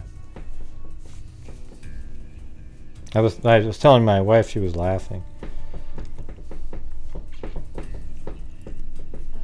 But you know what? Do you guys ever listen to what she's saying? I mean, it's actually, you know, a normal person looking at crime, you know, makes sense. So this time, that's what I tried to do, all right? Wait, did somebody... Hold on a second. I must have got a... Hey, thank you very much. P.S. Extra tip. I didn't know it was Poetry Slam night. Well, thank you very much.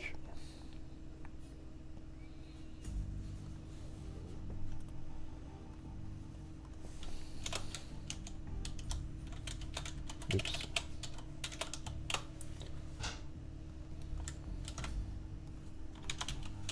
Oops. Shit.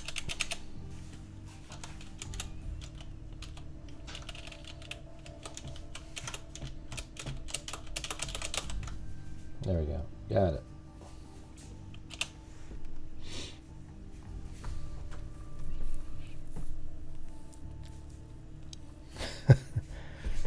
I mean, she does, you gotta admit, like, her voice is almost perfect for that, right? I mean, it literally is. Yeah, I mean, that's why I said, when she was doing the dating sites and she had a phone call, there's almost no chance there wasn't a date that happened after that, right? I mean,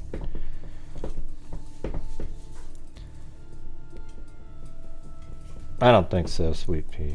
I don't think so. She seems pretty nice. Yeah, I mean, she definitely could be working the phones, if you know what I'm saying, on the side. That would definitely... I think that's just what she sounds like. You know, I mean, when you say a bit much, I think that's what she... I mean, she's called in before, just no poems or nothing. That's what she sounds like.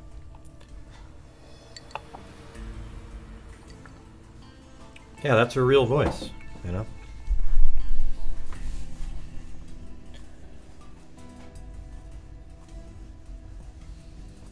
I think didn't she sing Happy Birthday to me one time? I don't remember.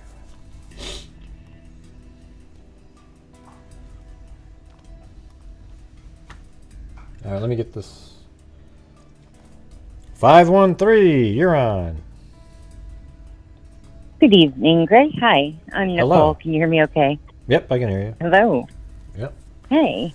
So, you know, something that kind of has stuck with me was early on in the investigation, I think basically on day one, they came out and they said, you know, there was no sexual assault, correct? Yeah, they did say that, yeah. You know, and that kind of could be a bit misleading because sexual assault, in order for them to determine sexual assault, right, they need to have biological material left behind. And that doesn't always happen. Right. And sometimes they say it. Condom. Sometimes they even say it when there is sexual assault. I mean, I can't tell you how many cases. I would almost say it's over 50% of the cases say there was no sexual assault, and later on they say that there. They find out. And later on they say so that there I don't was. think that.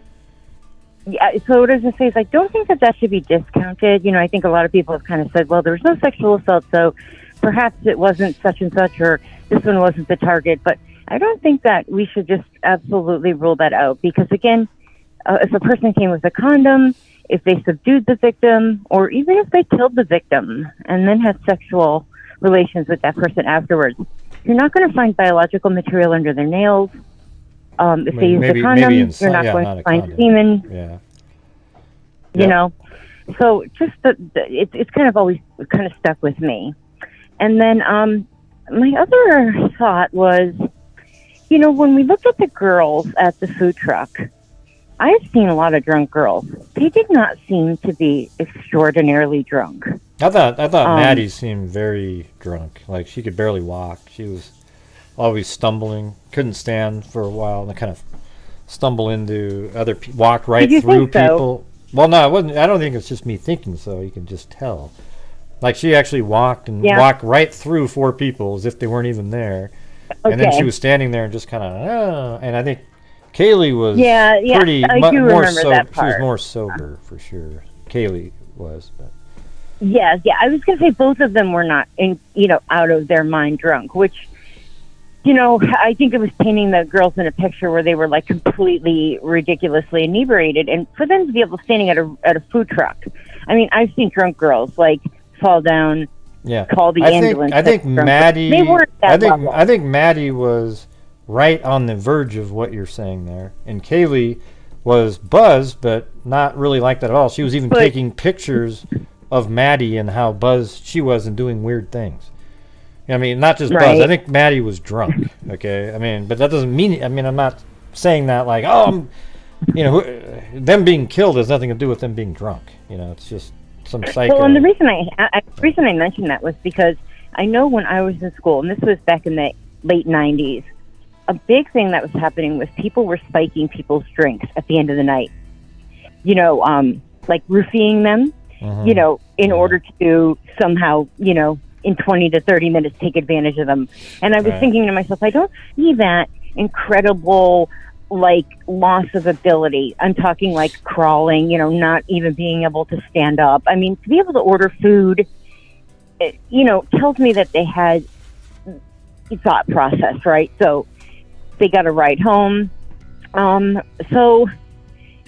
don't think that they were completely out of it. And I keep hearing people like, oh, it was a party place, and it's like, well, they're probably no different than like 99.9% of the other girls that night, right? Like, I don't see them as being incredibly in a situation. And plus, they got to ride with somebody, so the whole roofie part doesn't seem right. They're smart enough to do that, And I have a question for you, if you may. I've been on call the past 3 nights, so I saw this whole thing about the car, right? Mm-hmm. And I understand that it was seen in the area, right? This particular silver vehicle, right? Were you saying that it was parked in their parking lot, or? Well, I'm just saying. I don't know for sure, but because I sort of gave. Huh? You didn't say correct, did you? No, I said perhaps. Maybe it was parked. Yeah, I was just kidding. But anyways, the. What I was thinking that it was parked there when Kaylee and Madison got that ride home by some random person, they witnessed the car being parked there. Or first, I didn't think it would be possible to determine that if the vehicle drove by that camera that's right next in the building caddy corner to their house. Mm-hmm. However, if you look at it, you're boxed in there. If you drive by that camera heading, I believe, west, you have to have been like there, right? You would have there isn't a way out from there. There's a dead end that goes around the back of their home, and then there goes into a parking lot to the left. By that. Well, I'm just still, let me just keep going. Then into the apartment building to the left there, I don't think there's a way out of there. So they probably were able to determine that the car doesn't belong to anybody in that apartment building, nor was it there visiting anybody. So then they probably think it was parked maybe behind in the trees, just like we always thought, or it was parked right out in the front. We don't really know. Right. So a thought I had on that too is, again, when I was in school, about that time at night, I would say like between 2 and 3, you're getting a lot of people getting rides home. So this literally could have been somebody just driving a friend home, or like Kaylee and Maddie were getting a drive. I think they were getting a ride home from one of their sorority sisters, one of the pledges.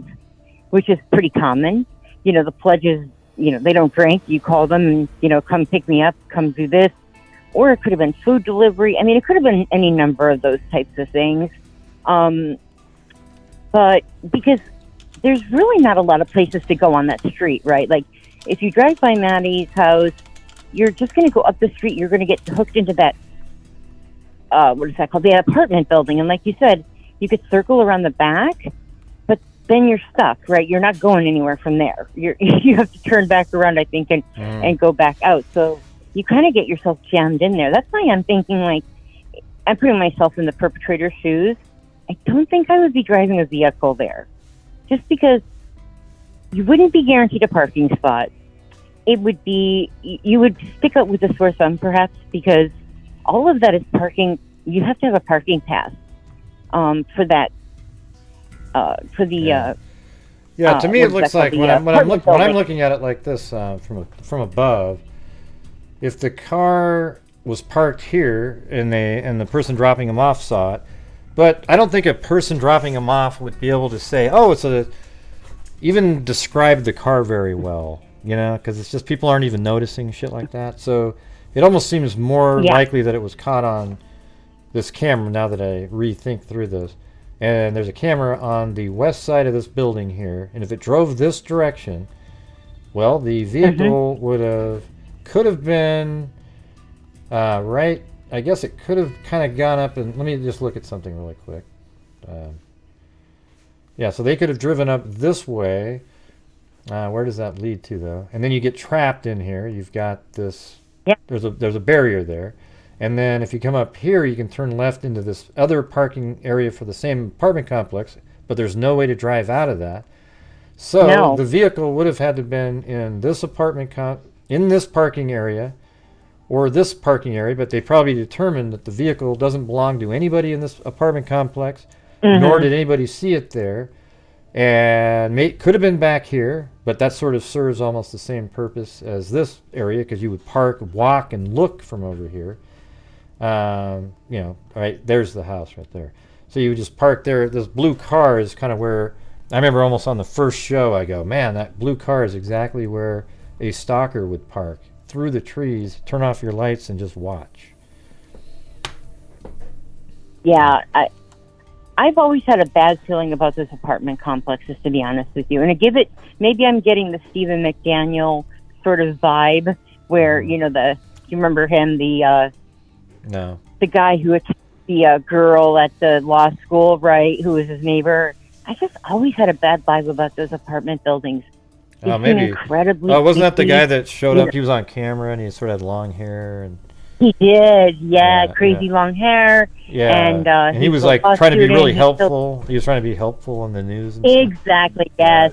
He kind of inserted himself into it, and I immediately had that vibe when I saw that apartment complex, and I thought, goodness, that is so close to that building.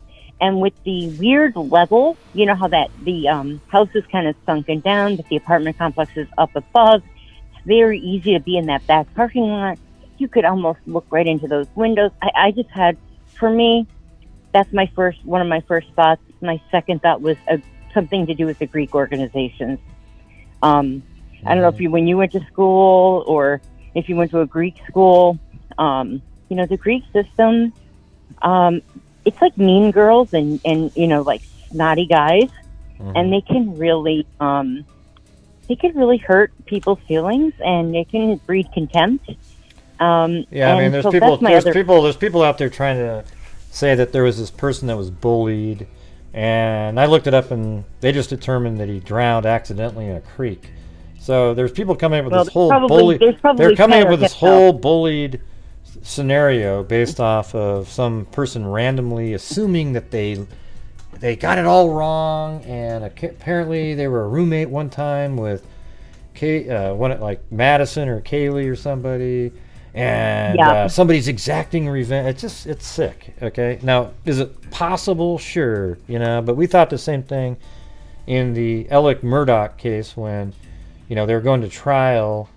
And we thought maybe, you know, the father of the victim was involved, that he killed in the boat accident. And, you know, it's like that had nothing to do with anything, you know. So it's just, lot of Yeah. craziness out there.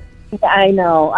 We're all taking big guesses right now, but those are kind of the first two things that stuck with me, was just somebody that was deeply offended through the Greek organization.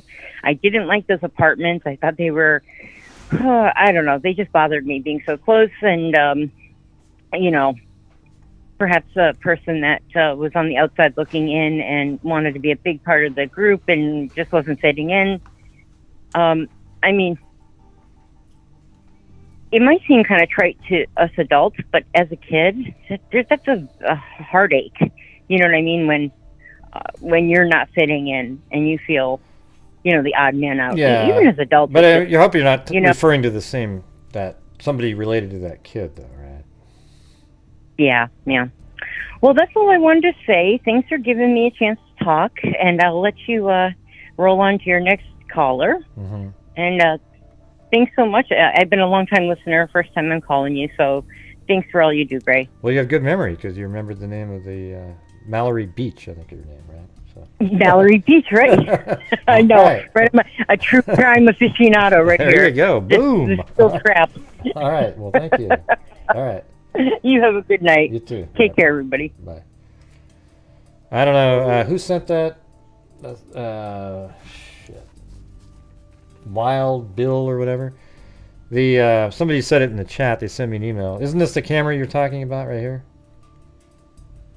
Because where you said it, between 7:12 and 7:14. I mean, that's right there. But I mean, that seems like that's between there.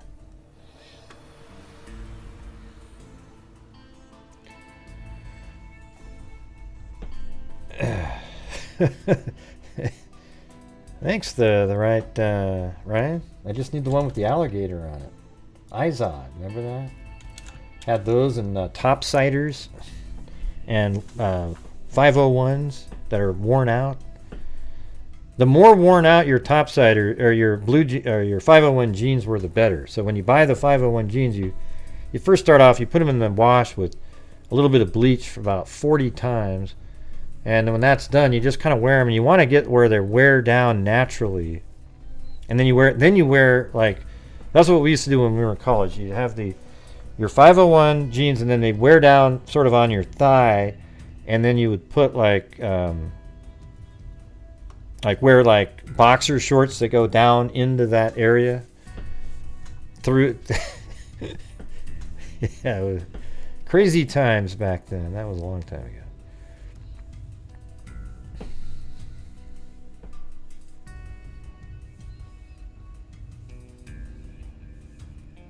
Huh?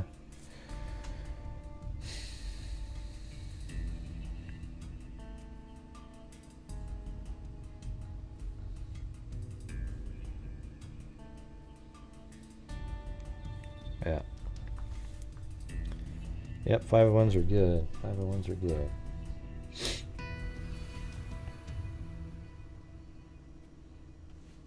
And thank you up there to the right Ryan. Also on PayPal we had Heidi Ho. Thank you. And Jade, thank you very much.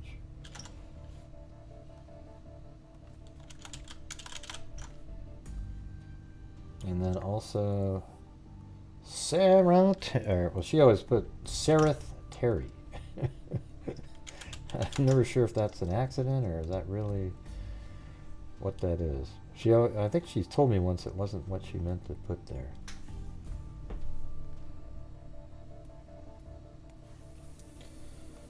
Really? Let's see what this one says. Here's an article. No, I don't know if it was parked behind the house or not. They said it was right. It was there, is what they said. Was it behind the house or right there in the parking lot? That's what we don't know. Here's what could have happened. That when Zena and Ethan were dropped off, when Kaylee and Madison were dropped off by the private driver, they noticed a white car parked there and they just remembered a little bit about it. Then they have around a similar time frame, or, you know, I guess it would be later. It must have been much later. So that would have been an hour and like almost an hour and a half later that a white car drives by that camera, and they're associating the two because nobody can place that car. It isn't owned by anybody there, so it's a white car that they saw. I don't know for certain, but it kind of makes sense to me a little bit. And it could be that Zaina and Ethan were killed much earlier, and they stayed in that room, locked the door, didn't answer any knocks or anything like that. Kaylee and Madison come home, and the killer waits until everybody's asleep in there and then goes up and kills them. Wouldn't that be weird if that was the order? Because that would be the least popular of all the orders that were out there. And yet that was the first one that I made accidentally. Idaho murder investigators collect hours of video evidence from a nearby gas station. This is something Trevor just sent me. Fox News correspondent Alex McAdams has the latest on the investigation. Let's see. I don't know where that is. It doesn't really... It's probably in this video. I'm not going to play their video.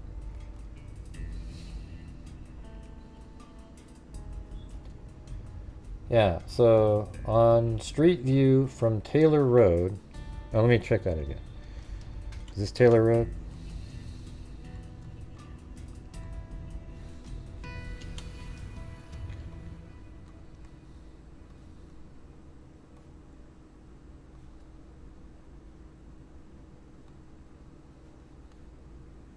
Now that's Taylor Avenue.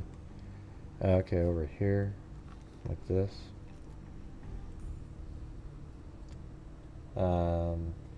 You can see a camera on the telephone pole. They think. Sometimes those aren't cameras, though. But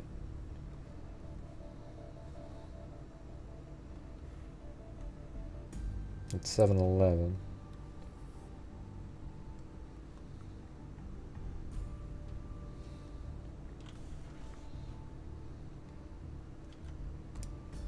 I don't think I got the right information there. Is this still Taylor Avenue up here?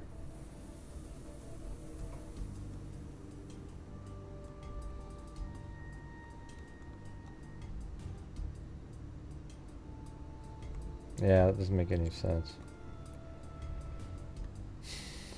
That's King Road. Or are you talking about that?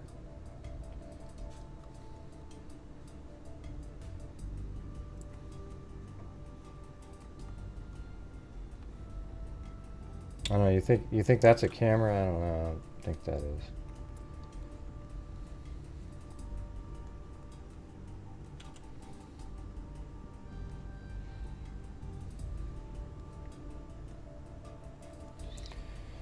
Anyways, I don't see. I mean, this is 7-Eleven. That's not. Kings Road is on the other around the corner, so I don't really understand the description. Oh, like that walkthrough right there? Is that what you're saying? I don't know.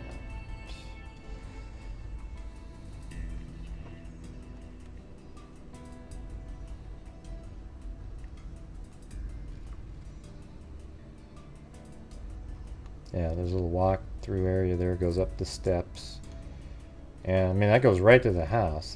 These steps right here. I think if there was a camera there, they would have made an arrest if the person went down there.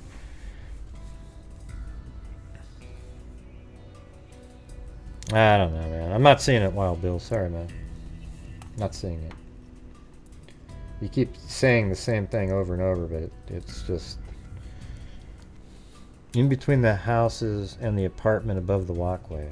That doesn't... Where? Where?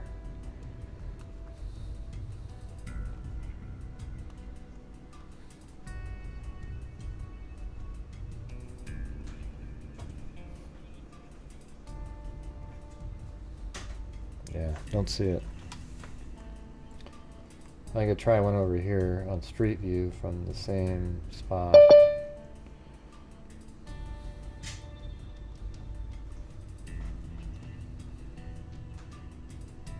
You think that's a camera right there, maybe? Is that what you're saying? I don't know. It's hard to...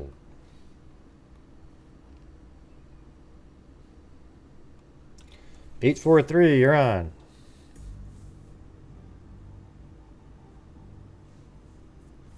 Hello. Can you hear me? Yeah, I can hear you. What's up? Not a whole lot, man.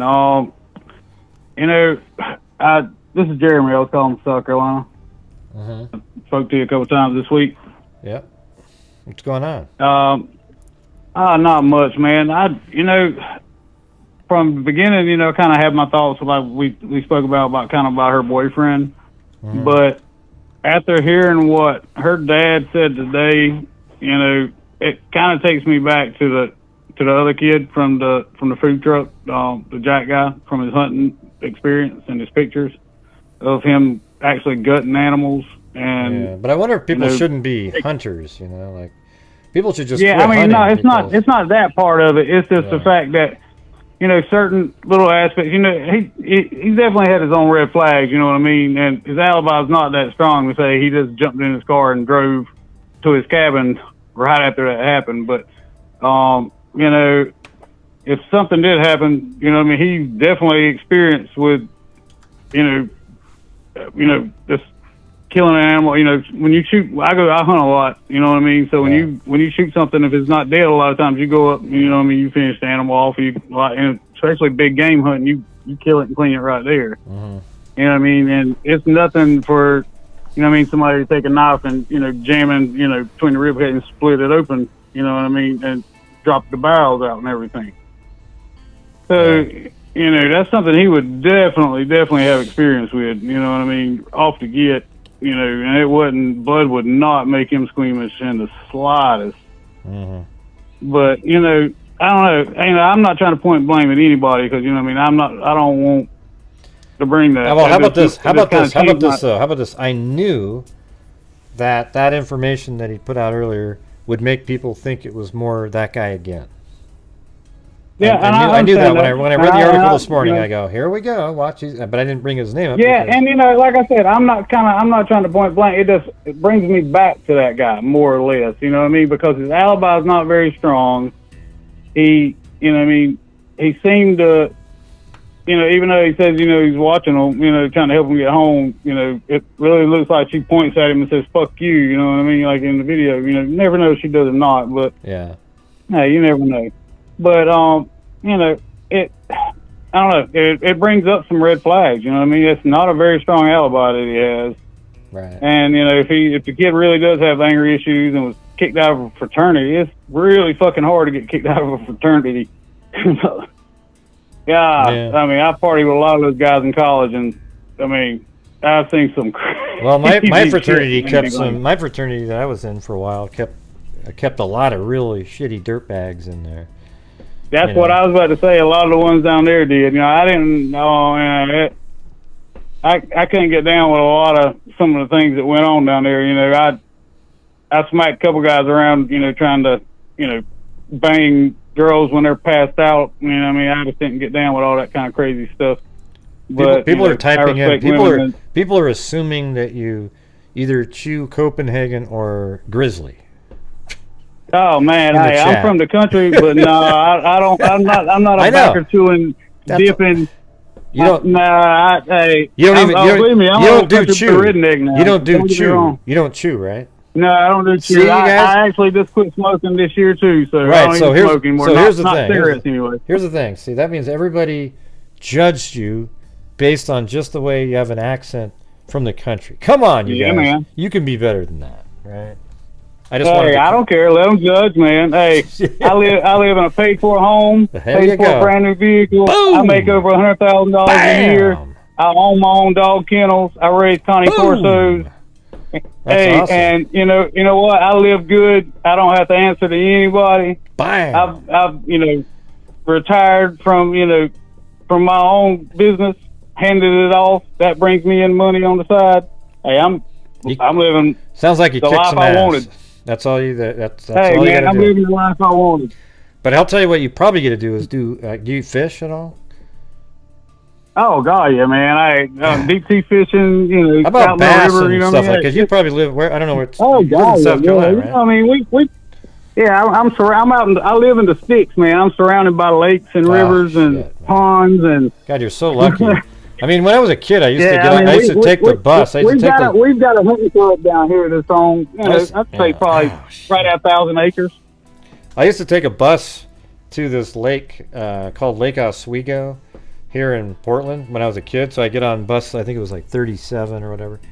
And we get, or I don't remember actually, that just rang a bell. But I take the bus out there and I have my fishing pole and everything. I get off and there was this one island called Kiger Island.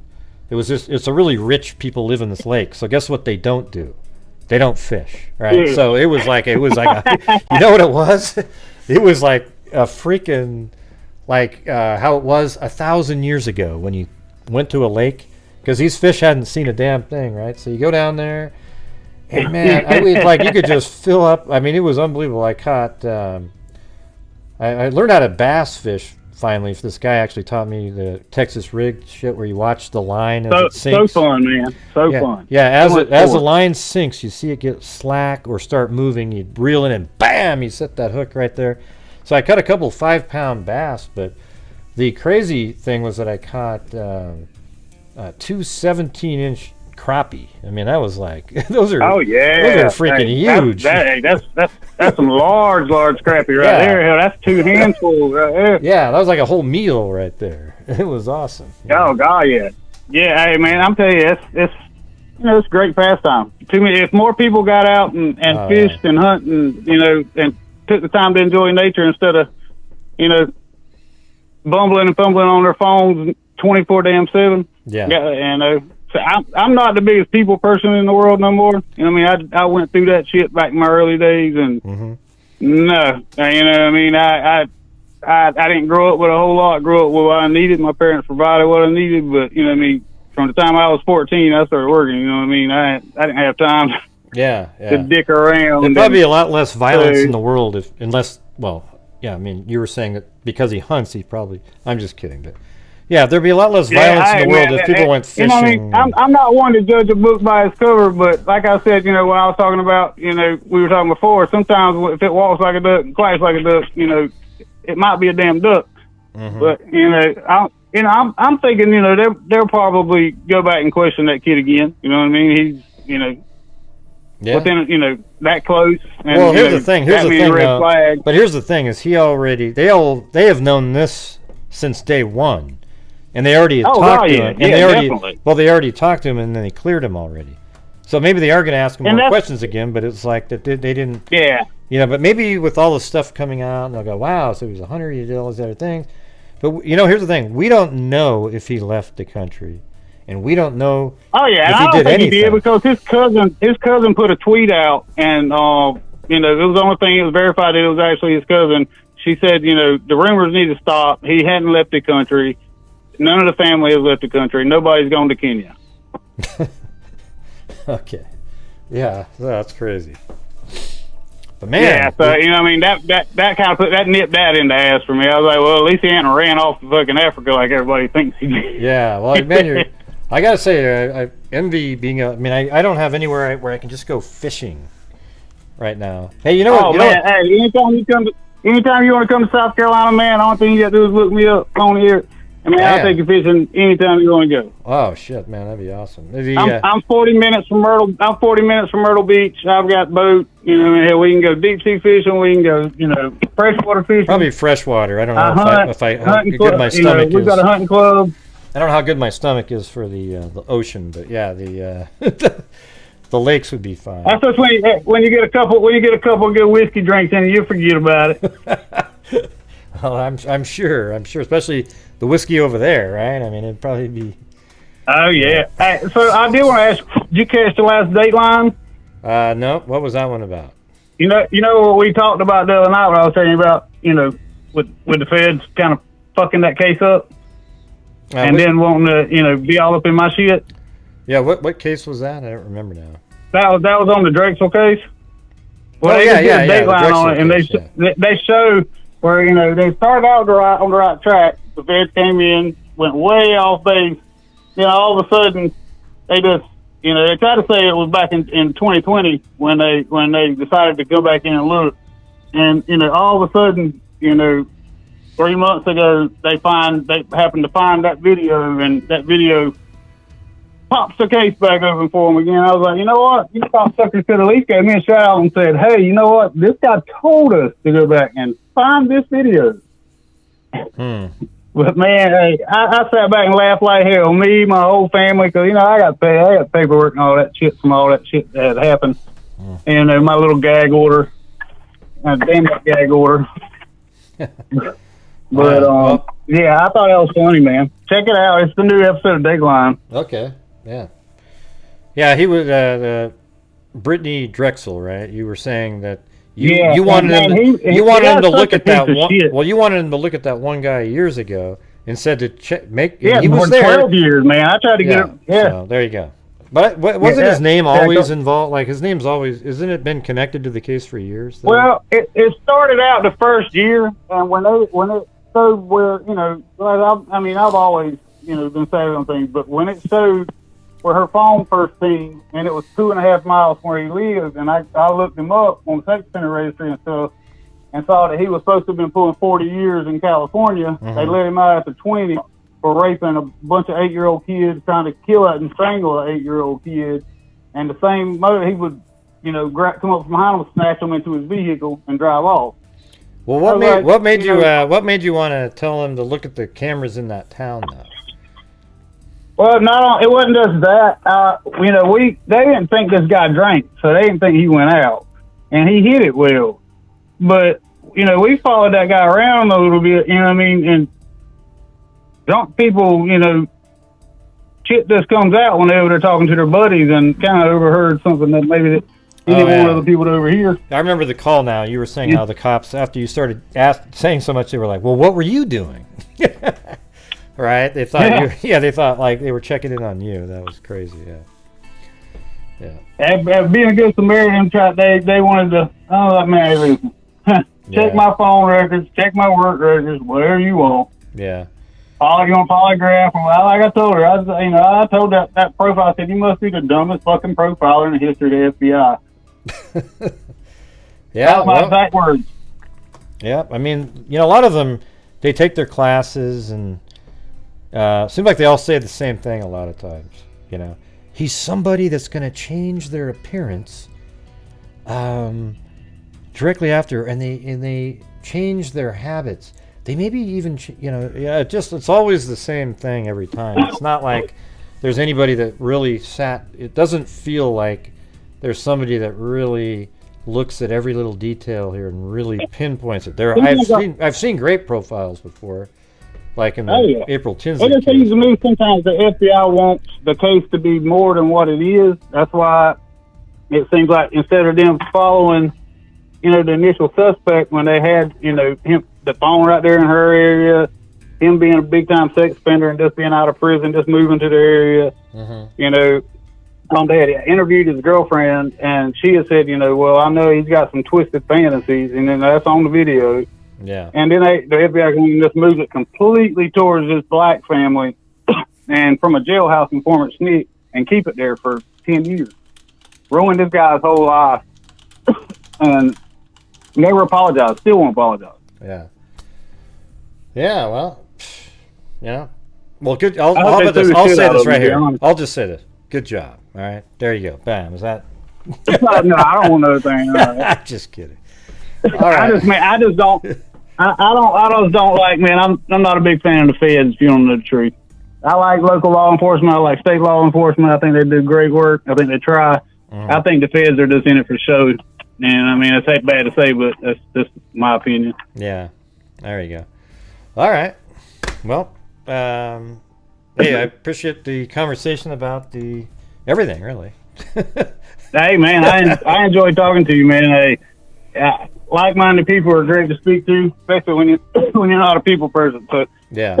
But hey, man, take care. Enjoy your show. God bless. Enjoy your weekend, man. Hey, you too. Have a good one. All right. Catch a fish for All right, buddy. Yeah, you know, you want to see something crazy? Let me show you guys something. The freaks that have been here for a long time got to see this stuff here. Hold on a second. What are you saying? Nice call, Cindy. You didn't understand a damn thing the whole time. You kept saying it over and over and over again, and everybody else wasn't having a problem at all.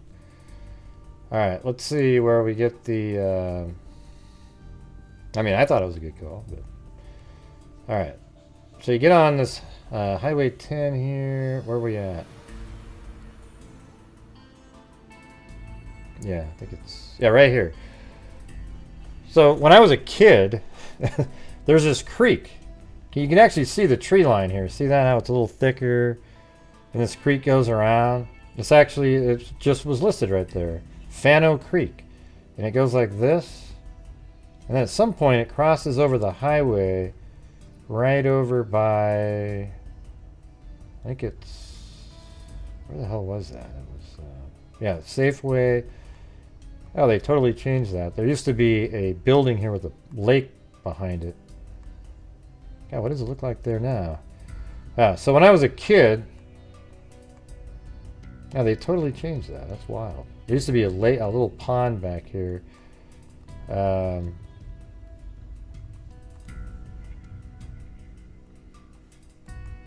Wait, is that what was it? Let me look at this. Now it's totally I'm confused here. I didn't realize it changed that much. Wow, that's wild. I guess I never looked over there. That's now a key bank. So that means the entire place. I used to go fishing.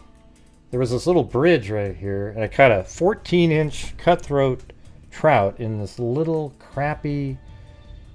I mean, you wouldn't believe the creek. It's just absolutely tiny. And then I get this GoPro camera, and I put it onto a. You ever seen one of those golf ball retrieval? Hey, thanks, Husky Mom.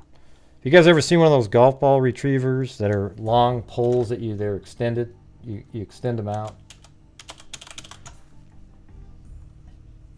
You ever seen those? Where you pull them? Yeah, so I put on the end some rubber tubing and then fastened a GoPro camera so you can go like 18 feet out, and then you put it in the water. And it was really amazing. Right here, when I was a kid, I almost caught it was at least 17 or 18-inch cutthroat. It was unbelievable. Just right here, off of this little point right here, and there's a creek right there.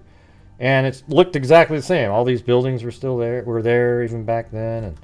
And sometimes I go down there with my camera and I still film trout swimming around in this little tiny creek that runs right through the city. And I've played them on the show before. You can go back in time, and they're out there somewhere. Pretty crazy. All right, 772. What's up? Hello. Hello. Hello. Hello. Hi. Hi. Hey. Can you hear me? Yep, I can hear you. So I have a couple little thoughts. First of all, I heard some rumor has it about Ethan, and there were some issues with possibly a sports coach a few years back, and maybe he shared some of those concerns with Vanna. Yeah. That might be an issue. Why would he go up and kill the other people? I don't know. It just doesn't. Some stuff like that are just the wild YouTube, super sleuths. They hear one little buzz, something, and then they turn it into something huge. We don't have any. So here's idea. my rationale for that. Okay. So let's say he came in through the sliding glass door, looking for Ethan per se, and let's say the girls were upstairs. They were pretty fired up, but they weren't quite out. They heard a kerfuffle. They came down the steps, saw some crazy crap, ran back upstairs. Guy realizes, got no option, got to take him out. He didn't have to go upstairs. Yeah? Maybe not. Well, that's what I'm saying. Why did he need to go kill them? Do you think he thought, they told... I think that's the odds of that being true are 1 in a billion. But hey, you know what? There is that one chance. I got to give you that. There's always that 1 in a billion. I think either which couple of people got killed stumbled onto the other couple of people getting killed. Whether the upstairs were first and the downstairs heard, or the downstairs was first and the upstairs heard. I just think they were too close to not hear. And the other question, if they're in this white Hyundai Elantra, which rumor has it, belonged to Jack D's brother. I don't know if that's true. Okay, but here's the thing: is we don't do the rumor Jack thing K. on this channel like that. Okay. It's just a complete waste of time. Because, Okay. Rumors are All right, I won't do rumors that. like that are like 1 in a billion. Like they're just. It's the reason I don't do the rumor shows. I mean, unless there's stuff said by the dad or somebody that said, "Hey, my son told me about this," then I'd probably listen to it. But if it was just something you saw on Reddit or Facebook or some crap like that. To me, then it turns into the ancient aliens theory where we have to do this long conversation about something, the premise of which is incredibly shaky and has no way to verify and has very little chance of being true.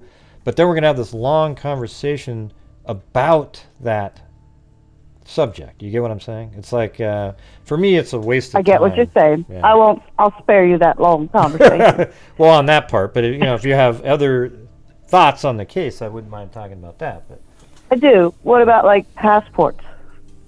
Like if they're going to go to Canada or Africa, and I don't know if anybody went anywhere, but passports would be an easily checked. Yeah, but wouldn't you want to need to know? Commodity. Like maybe you look to see if there's anybody from Moscow, Idaho, that had a passport stamped going into Canada, something like that. I don't know they'd necessarily have to be from Moscow, but because there's a lot of people there. Well, then where? Then there's that aren't. Millions of people that go to Canada from the United States. True. Another wild thought. Yeah. This Kaylee bought this car. This what's a fancy car? She bought. Yeah, it was like the truck. Where'd she buy it? Where'd she buy it? And Well, does that have people anything to claim do- she bought it at an auction. I mean, like she bought it with her I did own not money. know that. Yeah, Range Rover. And could the Hyundai Cindy just Elantra have come from the same place? I don't know. Well, I mean, no, but what makes you All right, think that one other thought. what makes you think the Elantra came from the same place? I mean, what how I come? don't have any basis for that thought. I'm just throwing out thoughts. Okay. And what's the other one? Okay, my last one is, so as a nurse, I've had to puncture people's chests with a blunt or a sharp object. It's called a trocar. And it requires a certain amount of force. That is a specifically pointed object. It's called a chest tube. The trocar is inside the chest tube to access the cavity, the chest cavity. So even if you were to use some other sort of, you'd have to use something really sharp and efficient to get through all those cavities to access vital organs, unless you're looking at carotids. They seem to think even it's with the carotids, there's an 8 K-bar to 9 knife, minute though. bleed out. They seem to think I'm sorry? they seem to think it's a K-bar knife. The weapon. That's what they seem to say, but I don't. I've also heard that K-bar, if used more than once, will break, and they're not efficient as military personnel. Okay. My 2 cents. You don't have to agree. I'm okay, Greg. Well, I'm not saying I have to agree or don't have to agree. I'm just you definitely are on the the edges of what we normally talk about. But hey, all right. What did you call that again? Well, if you want to put in a chest tube, so if somebody comes into the ER. What's the name of the and they instrument? have I a know. blood- We already got that part. What's the name of the instrument? If you want to insert a chest tube for a hemopneumothorax, the instrument inside the chest tube is called a trocar, Trochar. Wait, say that again. So it's like a T-R-O car. C-H-A-R? Trochar. It's a trocar. And you would, between the third and fourth intercostal space, generally. And you insert the trocar, which is surrounded by the chest tube, which is about, I'd say about a half-inch diameter rubber tubing. So it's just like it looks like a crochet needle on one end, and then sort of, is that what you're saying? Exactly, but much bigger, yeah. Yeah, I don't know. I mean, that doesn't sound like a ripping device. Because apparently the father said that the skin was sort of like... So that's my point. It's got to be something bigger and more severe. Yeah. All right. Well, there you go. It's out there. Those are just my thoughts. You got it. You got it. It's out there. I'll tell you what, if any of those things come true, I'll send you a hoodie, okay? Get back on here and I'll say, wow, okay? Okay, if any of those And the bleed out thing, even if they did like the, I don't want to say this because it sounds disrespectful, but if you had a very sharp knife and went across the neck. Yeah, well, I don't, now you can't add, you don't get to add that one in because we've already said that. Okay. And if the carotids were the primary target, which would be a quick and efficient medically, I had somebody that was cut his own and made it to the ER 30 minutes later and survived. Wow. So, that's all I could think. There had to be a carotid involvement. Yeah, very well. It could be. All right. Well, hey, thanks for your ideas. All right. Hey, you guys. At least I let it be said. Okay. Thank you for letting it be said. You have a great night. Other than that one part. All right. All right. Thanks. Appreciate it. You too. Okay. Bye. Yep. Yep. All right.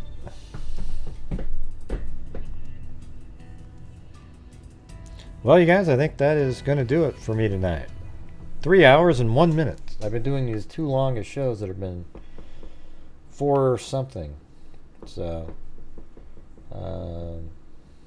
and by the way, if you're out there, can you hit the subscribe button, please? I'm trying to get to 100,000, and then I'm just gonna, I finally have a shot at it. I mean, it seems like it's just been trundling along for years, like 7,000 a year, 8,000, because I don't do the big cases all the time. Lately I have been, because it's just sort of the way it was, the Kylie Rodney videos with the overlays, I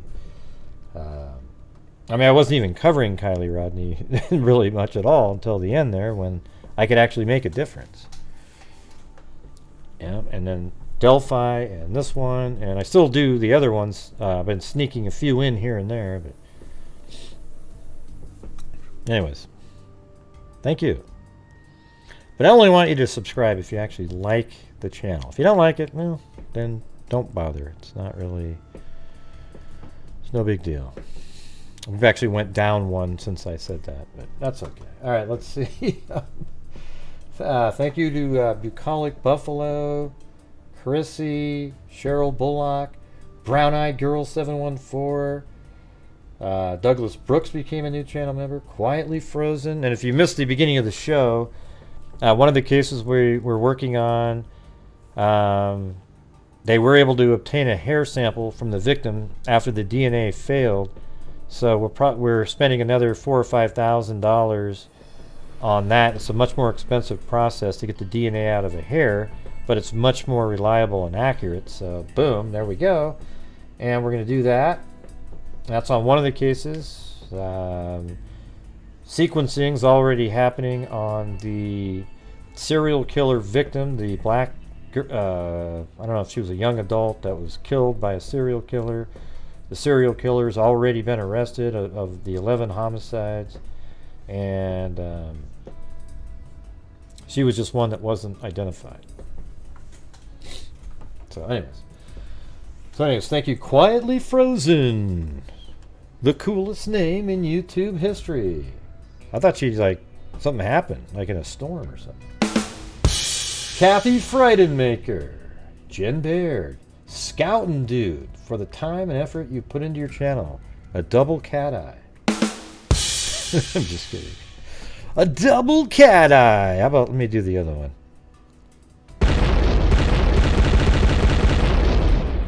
And Melixala. Sweet Caroline 56. Wendy Johnson. Mary Buchanan. Susan Smith.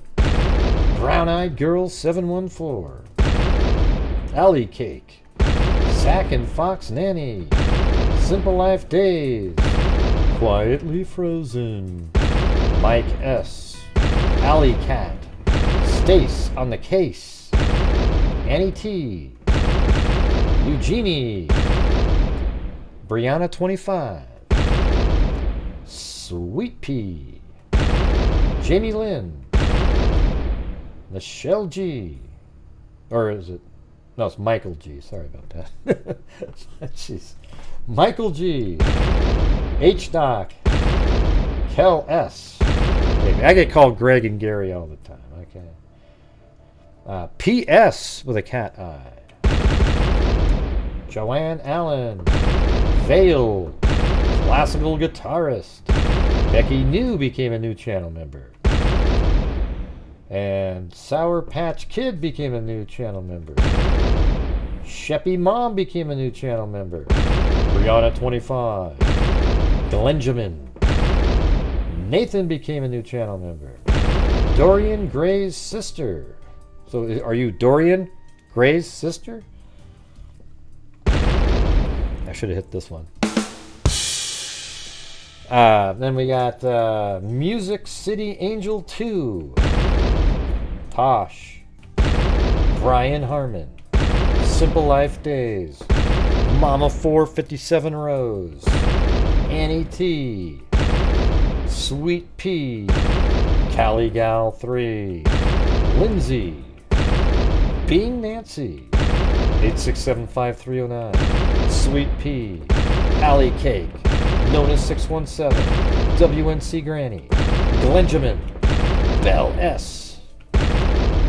Vasserini. Zozo. Ink Twin 9. Be 11 months. Tosh. Vagoon. Mag. Thank you very much. Tosh. Cairo. He said, missed the show so far, but hey everyone, subscribe. Let's get Gray to 100,000 before the new year. I think that's very low odds of that, but there's always a chance. You never know. 8675309. Dobby Smith. Vagoon. AF. PS. Cat Eye. Deanna McDonald. Member. A new member. The Right Ryan. Husky Mom. And Rhea Mazzarone. Boom. And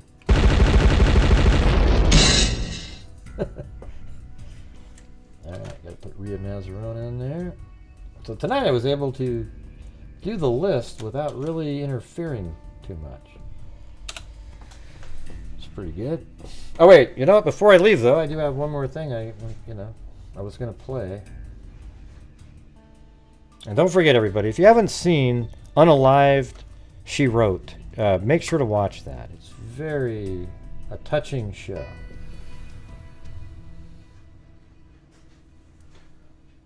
Where is that? Oh yeah, so here's their today's thing. Moscow Police Department. I'm in charge of the Operations Division. And today is December 12th, Monday, and I want to give you an update on the King Road homicide investigations, at least the information that we have to this point. This guy took over. Over the weekend, investigators still continued to sort through numerous tips, calls, and online tips in regard to this investigation. There's been a lot of questions about the white car that we've been interested in. We're looking for that car because we believe through our investigation that that car was in the area during the time of the murders, and we also believe that the occupant or occupants may have seen something. They may not know they have seen something. So we specifically want to talk to them, and we want to know who they are and what they might know or might be able to contribute to the investigation. No, you guys think they're the killers. Over the weekend, investigators have sorted through and prioritized numerous tips. Some are tips that came in earlier and we've been working on. Other tips are new and are relevant. It's overwhelming sometimes with the amount of information that comes in on these tip lines. So our analysts have spent hours sorting through and trying to come up with the most relevant tips first for the investigators to follow up on. They have re-interviewed some of the folks we've interviewed earlier in this investigation to clarify information. Sometimes when new information comes forward, the people that we've spoken to beforehand may have new insight on that. Right. So it does often like the seem person like dropping we're them off at backtracking, home. but we're really just trying to get the most important details and the best timeline that we can come up with. We have literally an army of analysts who have been sorting through videos that have been submitted through the FBI.gov Moscow upload site. Those videos are from all over town, gas stations, and specifically the area around King Road. We've been trying to use those videos to garner new information. As you can imagine, there's hours and hours and hours of video, so it does take a lot of time. I want to talk a minute about safety. There's been a lot of speculation about what is the safety to the public right now, or the risk to the public right now. I would just like to add that we should always be vigilant. Certainly we should be vigilant now, but we should make that a way of life for us. We should always be walking with our head up, sticking. Really, but doesn't that just suck? How about you catch the person so we don't have to make that a way of life? Like, you know, I'm more for law and order. Let's not do the bull crap about defunding the police.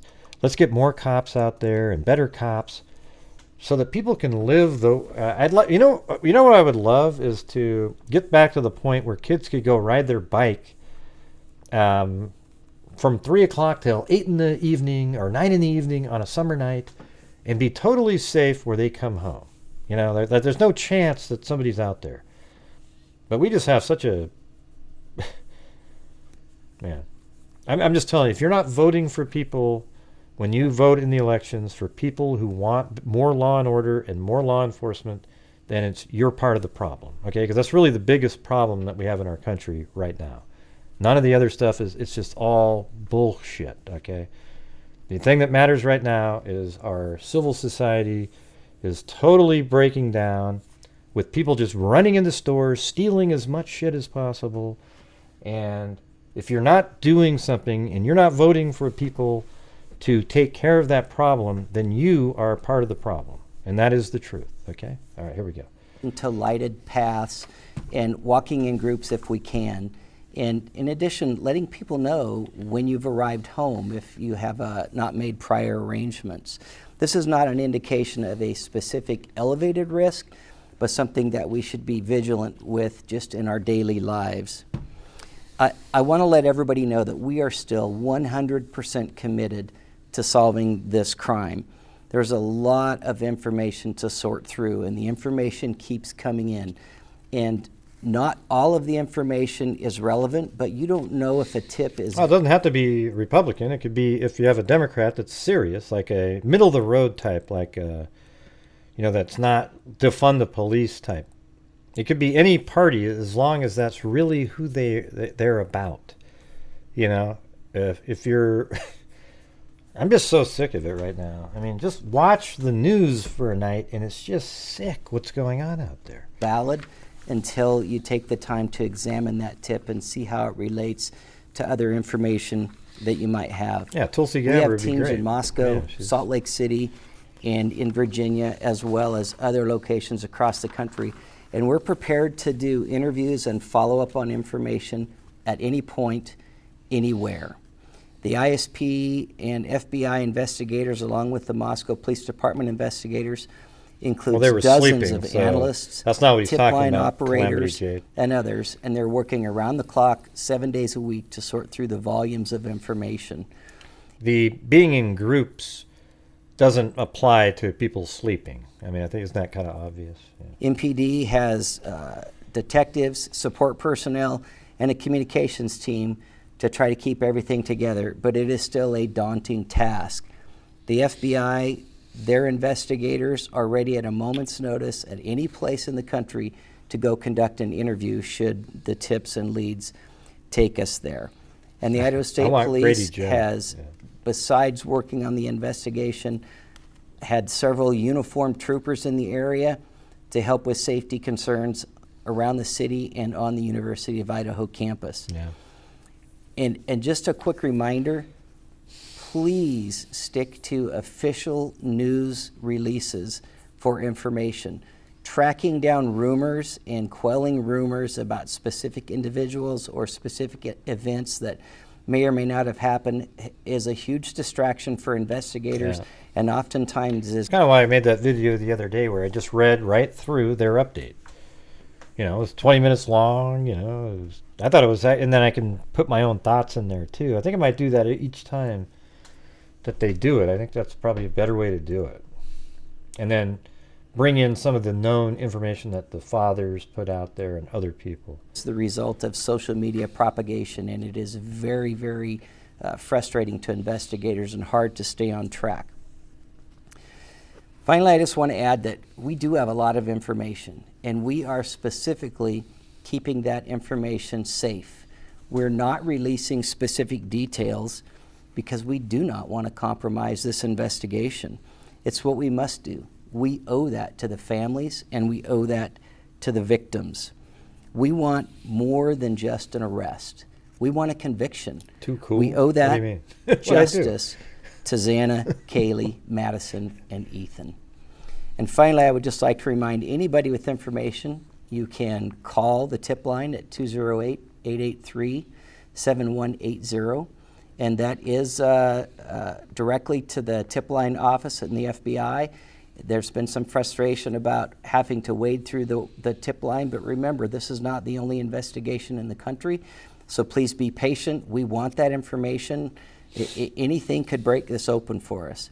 And then also the email tip line is tipline@ci.moscow.id.us.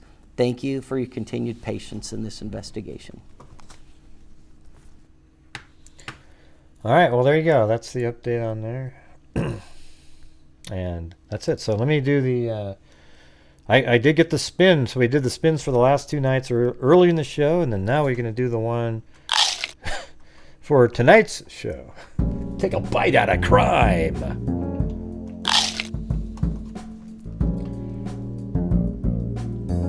All right, so we're going to do a everything mug and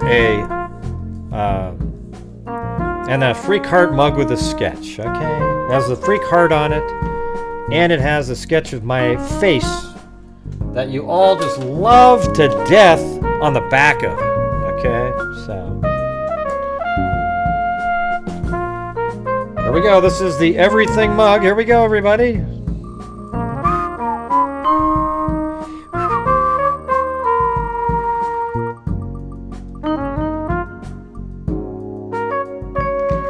P.S. You just won the Everything Mug. Yes, you and your fellow companions will enjoy a beautiful night out on the Lido deck of the... I'm going to hit this one right here, and we're going to hit... This one is for the... Yeah. Come on down! The price is... You know what? You know what's amazing, you guys? You know what a grand prize used to be? You know what a grand prize used to be on Let's Make a Deal with Monty Hall? Like you would go, wow, a trip to Baghdad. Can you imagine? I mean, that would be the donkey now, wouldn't it? I mean, you'd put that in the... You'd have to pay somebody $50,000 to go there. All right, hold on. All right, here we go. This is for the free cart mug with a sketch. So you got to remember, when you send me the email, let me know what you won, okay?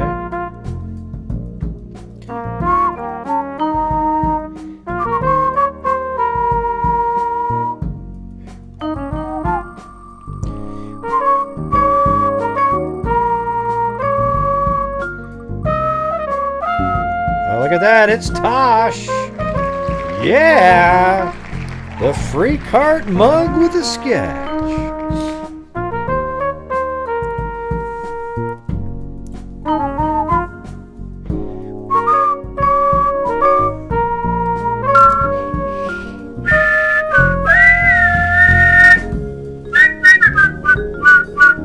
What's wrong with your whistle, Mary Lou? I don't know, Gray. It's high pitched, though, I can tell you that.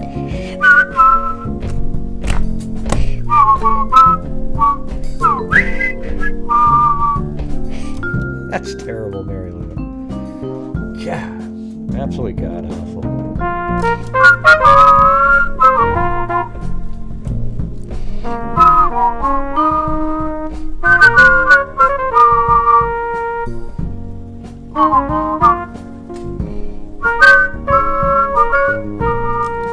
Yeah, it's not working for you, Mary Lou. It's not working for you. Yeah. All right, you guys. Well, thank you very much for all the great support tonight.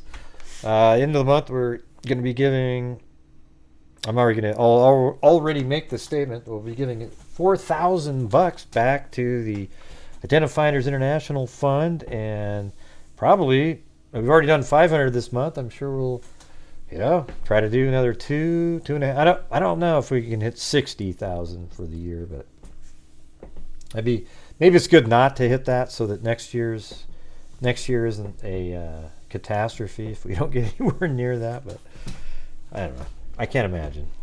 You guys are always helping out so much. Anyways, thank you very much for the support and allowing me to keep doing these shows every single night. Thanks for all the callers tonight. Much better night of callers other than the first one, Absolute Rodeo Clown. I should have been playing this. Yeah!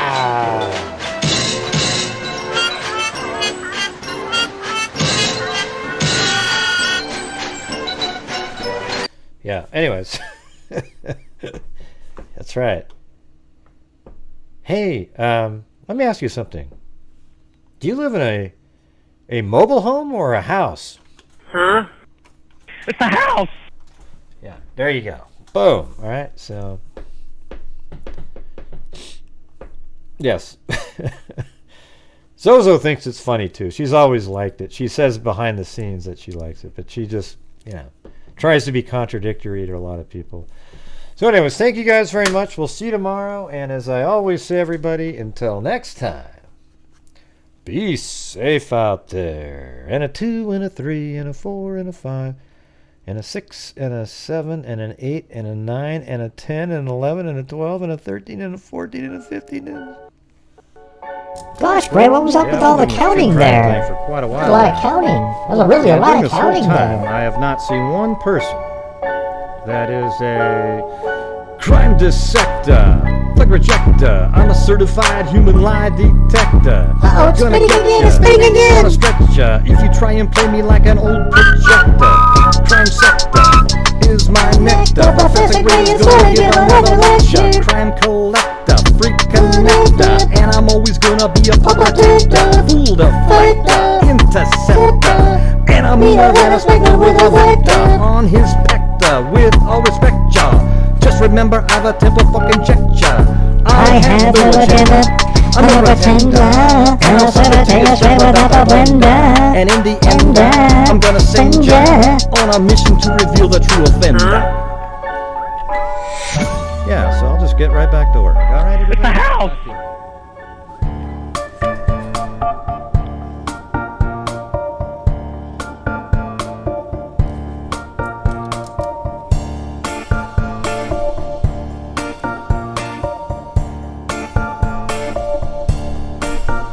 Yeah, when I'm in the mood I sprinkle troll on my food, but I don't eat it. I chew it up and spit it out and repeat it. It's not a treat. The troll is beat. Just one of the ways that I defeat it.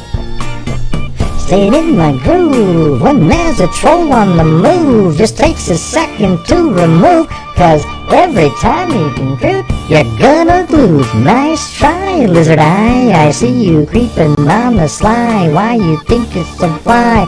Such a whiny cry, battle me, you're gonna fry. Gonna send you out to mummify. Time to say goodbye. Wow, you had that memorized, Mary Lou? That's amazing.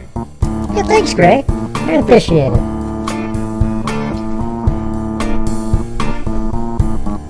Ding, ding, ding, ding, little boy blue lost his shoe. Jack and Jill went up the hill, each with $1.25. Jill came down with $2.52.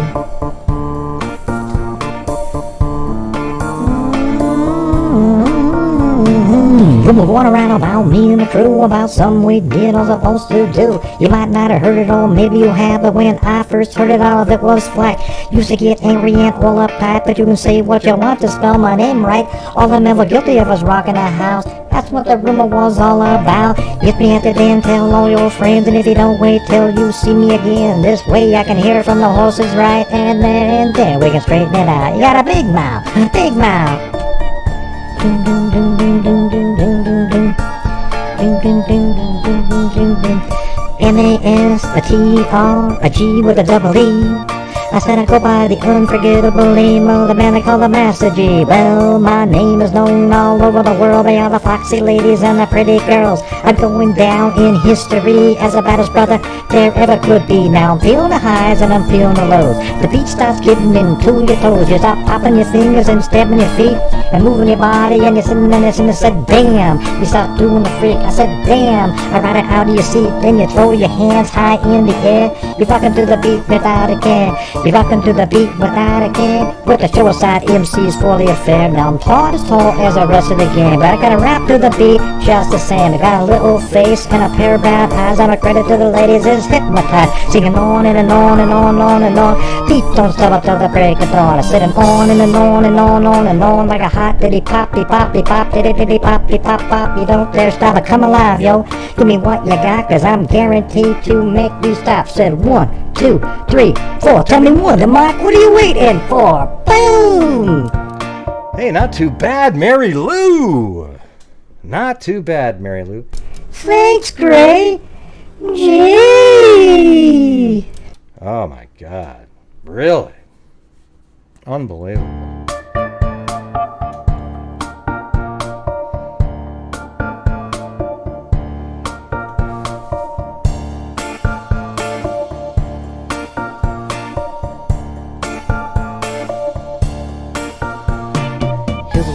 I got to tell about 3 bad brothers you know so well. Hey, what are you doing, Gray? Don't imitate me, you idiot. Whoa! I'm gonna start over again. What did you say, Mary Lou?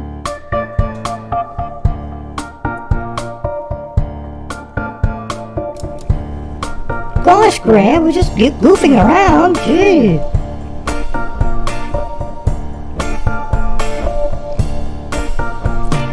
Here's a little story that I got to tell about 3 bad brothers you know so well. Started way back in history with that rock MCA and me, Mike D. Had a little horse, his name was Paul Revere. Me and my horsey and a quart of beer. Run across the land, kicking up sand. Sheriff passes on my pill cause I'm in the man. One lonely beast, D.I.P. All by myself without nobody. Someone's beating down on my baseball hat. It was getting hot. He was getting flat, looking for a girl. I ran into a guy, his name was MCA. I said, howdy, he said, hi.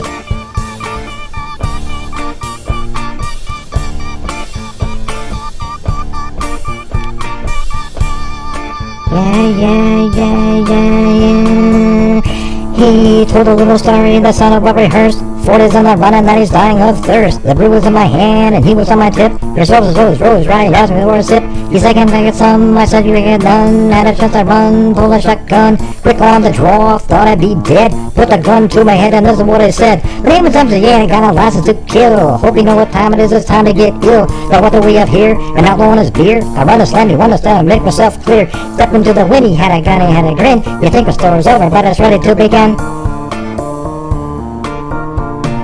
I got the gun, you got the brew. You got two choices of what you can do. It's not a tough decision as you can see. I can blow you away or you can ride with me. I said I'll ride with you if you can get me to the border. Sheriff said to me for what I did to his daughter. Did it like this, did it like that. Did it with a river ball bat. So I'm on the run, the cop my gun. Right about now it's gonna have some fun. King at Rock is my name and I know the fly spot where they got the champagne. So we're over 6 hours and we hit the spot. Rope was blowing and the girl was hot. This dude was staring like he knows who we are. We took the hippie spot next to him at the bar. You know this kid. I said I did, but I know he did. Kid said get ready. This ain't funny. My name's Mike D and I'm about to get money. Pulled out the jammy, aimed it at the sky, and let two fly. Hands when numb people hit the floor. Wasted 2 kids that ran for the door. I'm Mike D and I get respect. You're cashing your jewelry is what I expect. MCA was with it and he's my ace. So I grabbed a piano player and I punched him in the face. Piano player's out, music stopped. Boy had 8, he got dropped. Mike, he grabbed the money. MCA, that's the gold. Grabbed 2 gorillas and a beer that's cold. Wow, Mary Lou! Boom, Mary Lou.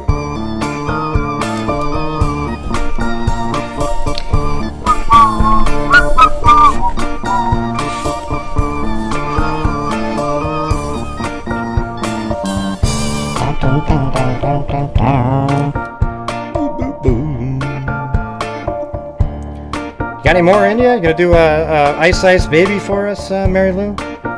Okay, great, sure. That sounds really fun. Oh my God, you're so excited about it. Well, I like doing it. Okay, then do it.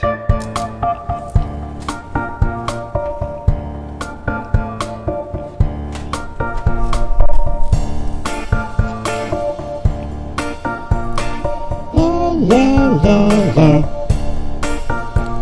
Right, stop.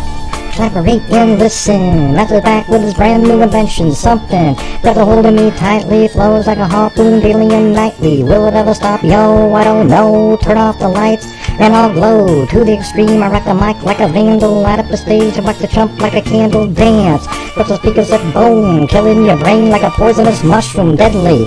When I play a dope melody, anything less than the best is a felony. Love it, leave it, better give way. You better hit bulls that a kid don't play. If there was a problem, yo, I'll solve it. Check out the hook, my DJ revolves it.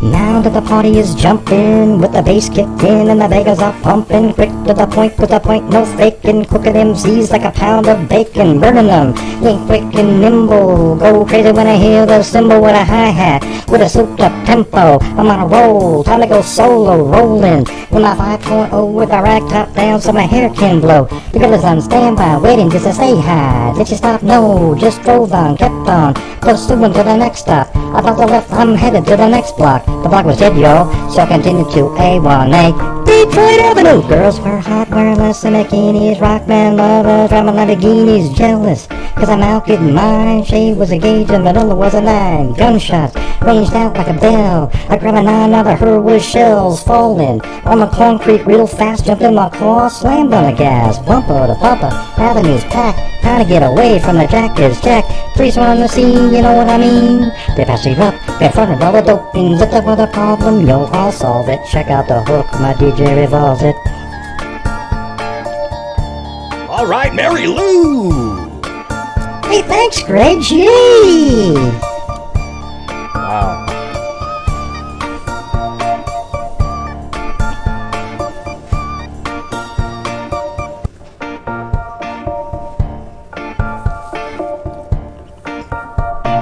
Hey Keith, I'm a little poet. Miami's on the scene just in case you didn't know it. My town, got your dig while the bass sound. Never shake, kick holes in the ground, cause my style's like a chemical spill. These are rhymes you can vision and feel. Conducted and form is just a hell of a concept. You make a hype, then you want to suit printer. Shape plays on the phase, slice like a ninja, cut like a razor blade so fast. All the DJs say, damn, if I rhyme for a drug, I'd sell it by the gram. I keep my composure while it's time to kick loose, magnetized by the mic while I kick my juice. If there was a problem, yo, I'll solve it. Check out the hook of my DJ revolves it.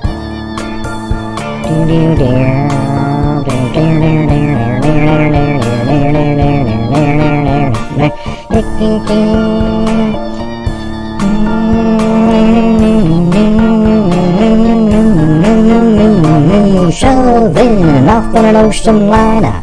No one can knock the tumbling off in an ocean liner. No one can rock the microphone finer. East Coast, South Carolina. Loversville and I got Loud Miles Diner. Up to China, cause I got a show there.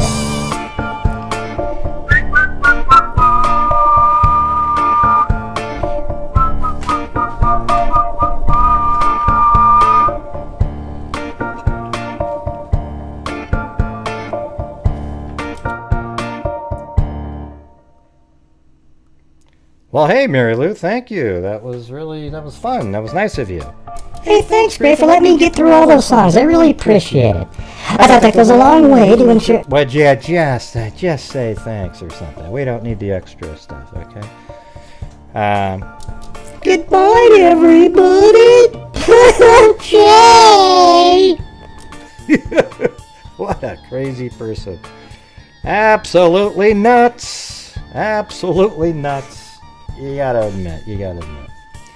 Anyways, wow, we still had 1,100 people listening to Mary Lou do the rapping.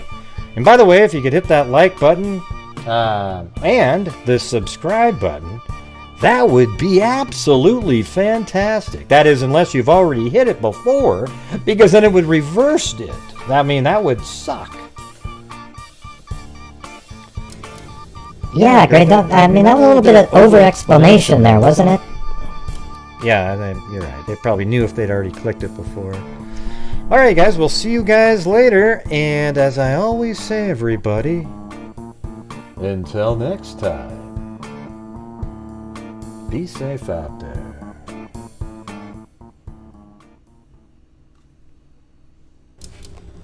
Good night, everybody.